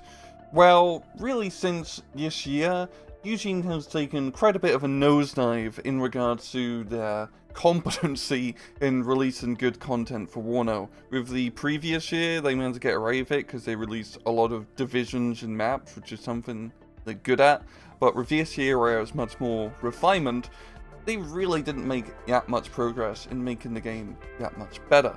It also doesn't help Darricks' case, and I have not interacted with him personally, mind you, that from everyone I know who have really interacted with him and just watching interactions between him and other people, especially in the strike team, he does come off as quite rude. So the real question here, is Darricks to blame for Warno being completely and utterly shit? And well, the answer is, I don't think we can really know. None of us actually work at Eugen and know their internal communications, unless you're a Eugen employee watching this. However, we can speculate. And thinking about it, there's really two possibilities of what is going on behind the scenes. Possibility A is that with Darricks being onboarded, he has made and influenced a lot of his gameplay decisions, which have broken and made the game fundamentally worse. However, Eugen are seeing these gameplay decisions and implementing them nonetheless. They still have to approve everything which gets pushed into the game. I hope they do anyway. Option 2, or B in this case, is Darricks really doesn't have as much control as you'd like to think in regards to the game balance, and Eugen is still really controlling a lot of it. And so he's really front and center in the community of being the game balance guy, but really behind the scenes, he's not really doing all of that much. Now, whether it's option A or option B, the truth of the matter, it really doesn't fucking matter. Because in the end of the day, the fault here still really lies more at Eugen's feet than Darricks' feet. Because if it's option A, Eugen still has to approve all of these changes getting pushed through into the game. Darricks is just an employee, or an external contractor in this case, working for Eugen. If he's pushing bad content, bad gameplay decisions into the game, Eugen should be a bit more aware of that. And if it's option B, then Eugen's just wasting their money hiring someone to do gameplay balance, but not really allowing them to have that much impact on gameplay balance. Like I said, this is all speculation. Really don't know whether it's option A or option B. Frankly, don't care too much whether it's either one of those. Whatever Eugen is currently doing to try to improve their game, they need to start doing the opposite, because just the past year of research in regards to all this gameplay balance and patches and features has been lackluster, to say the least. So, what's the entire point of this video? You've just listened to me do a Right Boy video essay, essentially for 1 hour and 45 minutes, about everything I hate about Eugen's current hit new game, Warno. And well, if I could summarize all of my problems into one sentence, it would be yes. What's new with Warno? Because when you really take a look at what Warno is offering compared to Eugen's previous titles, it's nothing really that impressive. You have the same division system from the Steel Division games, but we got rid of phases and just added a wargame income style system. We still have wargame command zones with a worse CV mechanic, but we still have the Steel Division influence mechanic in the zones, even though it doesn't really do anything apart from looking cool and making your CVs easier to snipe. Planes in Warno actually handle worse in compared to their previous games. The grouping system they try to come up with the tactical battle groups suck. It's just a worse version of Wargame's grouping system, and no one uses it. It's a completely dead mechanic. We still have the same shitty gameplay balance. I mean, they can't even fix helicopters after 2 years, which is a fundamental mechanic of a Cold War game, is attack helicopters, and just other units in general. Eugen is not very good at balancing their games, as I've mentioned throughout this video. We also still have the same slow patch release schedule, because they're just a small indie studio, guys. It's really hard to release a hotfix. We still have the same absolutely just fucking shitty maps, which we've had ever since really Steel Division 2. Like, that game is filled with some god-awful 1v1 maps. Just the obsession with bridges, rivers, and choke points in that game is absurd. I understand it's historically accurate, but it makes for terrible fucking gameplay. And at least with Warno, there's less rivers and less bridges, which is an improvement, but all the maps still funnel you into bottleneck road draw and grindfest, which leads to absolutely stupid, boring gameplay, especially considering that it's the Cold War game and maneuver warfare of mechanized troops should be the name of the game here. I truly believe that Eugen Systems just doesn't play their game or understand the core concepts of what makes an RTS game fun, purely on the fact that they cannot make good fucking maps with good zone control, or they truly believe that you, the player, are just stupid and can't handle a map with actual frontage for you to cover. We have still an obsessive compulsion with historical accuracy. This has really taken root after the Wargame series, starting with Steel Division 44. And SD44 did a good job of still keeping it fun, but there's just such a focus on making the game historically accurate when, fuck yeah, you're making a video game, have fun. No one cares about the historical accuracy, guys. We still have the same shitty lobby system which has been plaguing Eugene games for over a decade now. And look, I get it, a bit of a catch-22. You can't have a matchmaking system if you don't have enough players playing the game, but you're never gonna have enough players playing the game if you don't have a matchmaking system to begin with. I still can't believe that over a decade later, they haven't tried to implement some sort of new system so we can get rid of the metagame lobby PvP of waiting in lobbies for 30 minutes to actually get a match. And we're still, most likely, just gonna have the same crappy DLC system like we've had for Steel Division 2, and the store page will just look like another Paradox game. The only new things which they've really done which are impressive is, once again, the looks of the game and the soundtrack of the game. Apart from that, there's really nothing new going on here. This is just the same Eugene shit.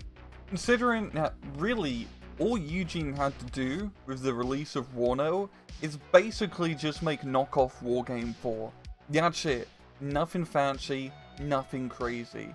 But what they've done is just mix together Wargame and Steel Division, took the worst mechanics from both, and just made a complete fucking mess of a game which just isn't fun. It looks good from screenshots and videos and seeing all the fancy explosions, but when you actually sit down and play the game, especially if you've been playing Eugene games for over a decade now, it's just bad.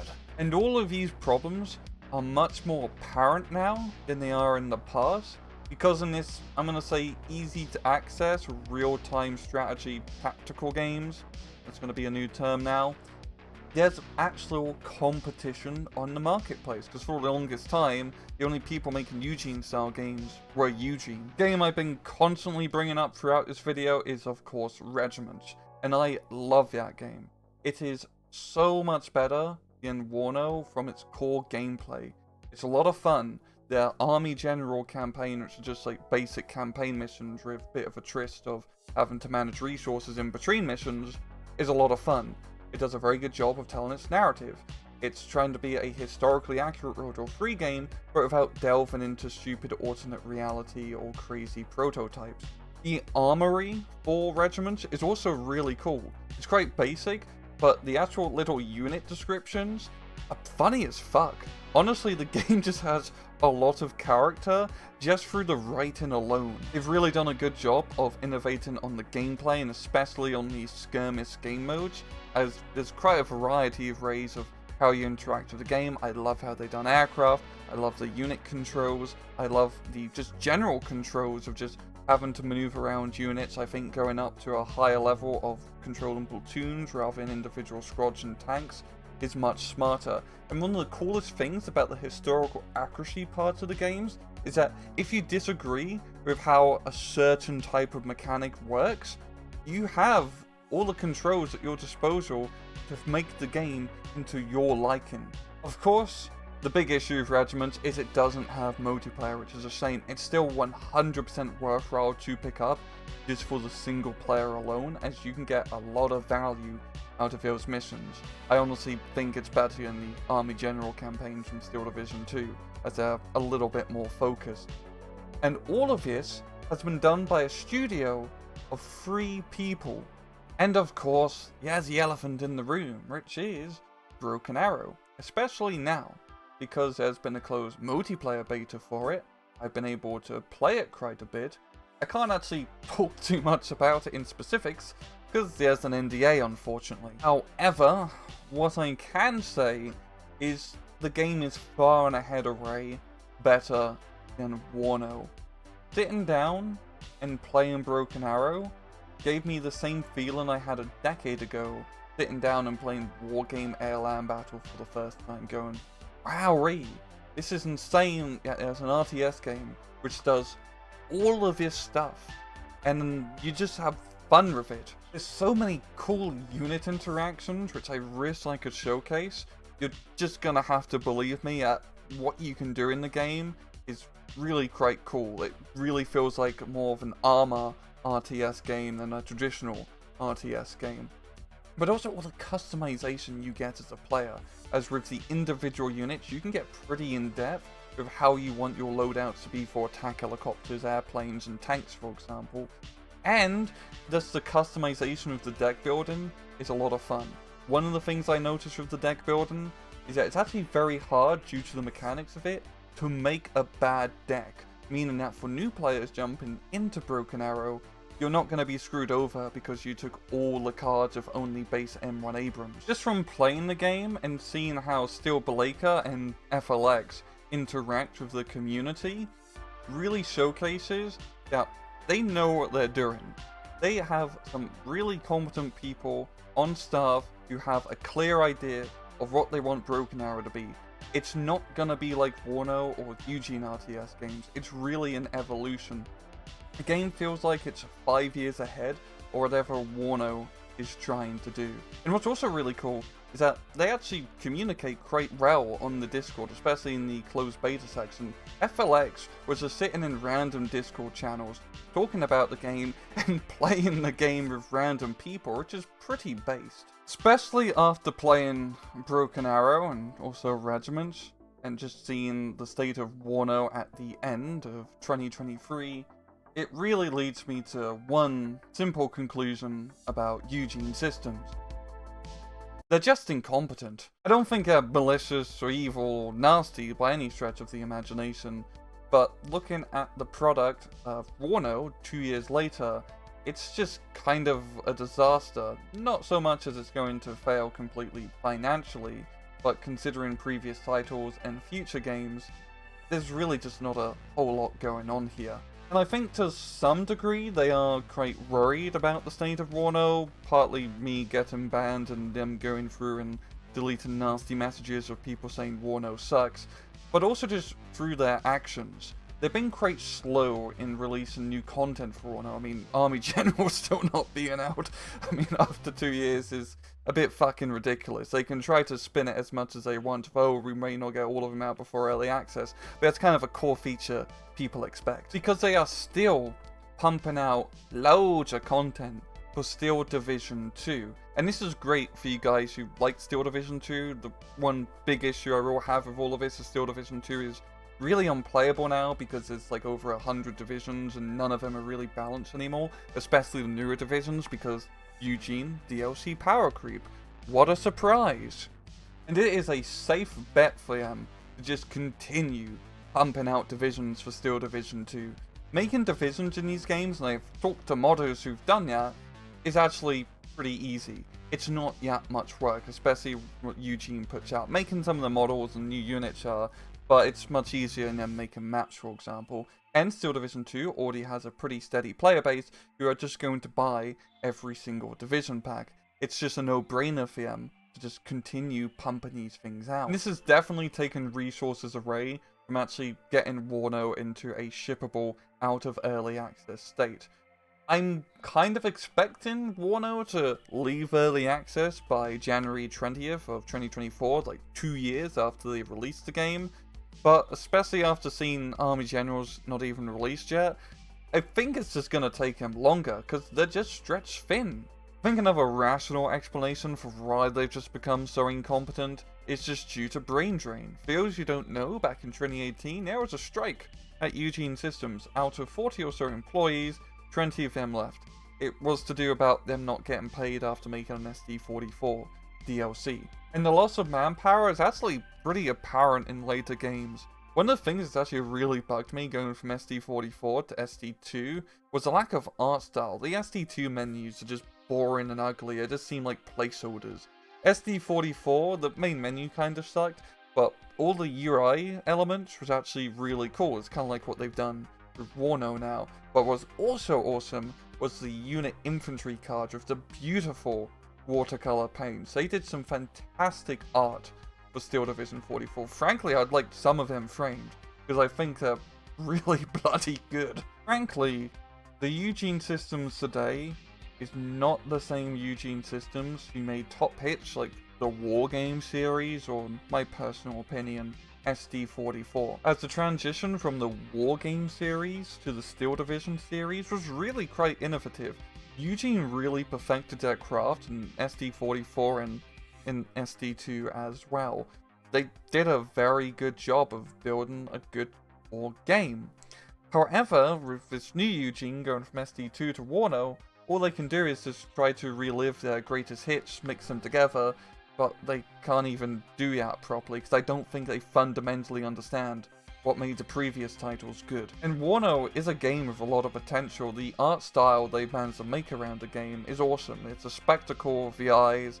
You can really do a lot with that alone. And I think it honestly might just be enough to make Wano at least a semi-successful hit for Eugene, at least enough to keep the lights on. I think the main concern is the future, because they're gonna have to innovate again at some point. They can't just keep rehashing these same mechanics when there's better, easy to access real-time strategy tactical games on the market. It's going to catch up to them eventually. Frankly, Wano's just a bad game.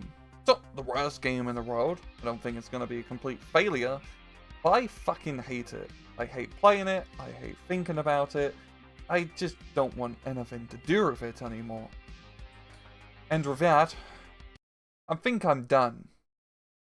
So, what does that mean? Point 1. I'm done playing Eugene System games. I don't like Wano, I don't think it's going to get good anytime soon. I frankly don't want to play their games anymore, or really deal with them from a company level. I think I don't want to deal with me either after the whole Strike Team ordeal, and especially after this video comes out. I'm still interested about maybe covering some War Game and maybe SD44 every now and again, because I do like those games. But with Wano and any future games they're going to put out, I want nothing to do with it. Point 2. I'm taking a break. For how long? Well, I don't really know. As you might tell, I'm actually pretty tired just working on this channel for the time being. It's been over a decade, guys. You gotta give me a little bit of a break here. And especially if you've maybe seen some of the later casts I've done. I mean, it's been over 2 months. You can tell I was just kind of clocked out. I just didn't really want to make videos for this anymore. And so because of that, I'm just going to take a break after this video comes out. We'll see when we do come back. I'll probably do something a bit different. Probably Regiment, Broken Arrow, another cool, easy to access real-time strategy tactical game. Point 3, and this is the silver lining. I'm not actually going anywhere from the internet. I'm still making content, just for a completely different project. You see, I helped co-create a pretty popular Skyrim AI mod. What I mean by that is an AI companion. It's plugged into ChatGPT and all these fancy new AI services which come out, and it's a fully functional AI companion. You can talk with them, they talk back, they have memory, you can get them to do commands by asking them with your voice. It's honestly pretty revolutionary stuff. It's very cool. I'm very glad I got the opportunity to, well, work on it and make it better. It's really going to be the future of video games. It's quite wild having an AI companion which you can command with your voice and it understands and you can have conversations. Anyway, if you're interested in seeing ad content, as I'm very interested in making it, I have an entire YouTube channel and an entire Discord server for this project. So if you want to see more Rangru, you can just go over there. Before I really end off this video, I want to make just one final point, really to Eugene here directly, as really this is probably the most, well, criticism you've gotten in one condensed dose, and maybe it's a shock to your system, maybe you don't even care, doesn't really matter. What I do want to say is that even though this video's been quite negative, the direction of my blame isn't to the majority of the people who work at Eugene Systems. Because look guys, I get it. A lot of you guys who work here, it's a 9 to 5 job. You really don't have that much control of what goes on. You clock in, you do your stuff, you make some cool art, or you make some code changes, and then you go home, which is, you know, what most people do at their jobs. The real focus of my critique here at Eugene Systems is really at the managerial staff level, as they've allowed the game to get pretty stagnant. They seem pretty incompetent about getting any content out and really just making a decent game. it really feels like those guys are just lazy and incompetent. And this isn't anything really personal against NFM. Apart from maybe Eugene Pandas, that was actually pretty personal. Anyway, I really just want to get on with my life and not have to be stuck around Eugene games for another decade. Frankly, I wouldn't take it. I'm fucking done with these games in general. There's much better things now coming out on the market. And instead of focusing on all the negativity here of their incompetence, let's just focus on something a bit more productive now, shall we? Anyway, for all the people who've been watching my channel for over the decade, well, thank you. I very much appreciate all you guys' support. I know this is probably a little bit of a out of left field video, and I hope you enjoyed it to some extent, at least got some decent points out of it. If you like Warner or whatever, it's fine. I understand why people like the game. I just fucking hate it. Anyway, let's end off the video, yeah. Thank you very much for watching. I hope you guys enjoyed the video. And as usual, please just take it easy.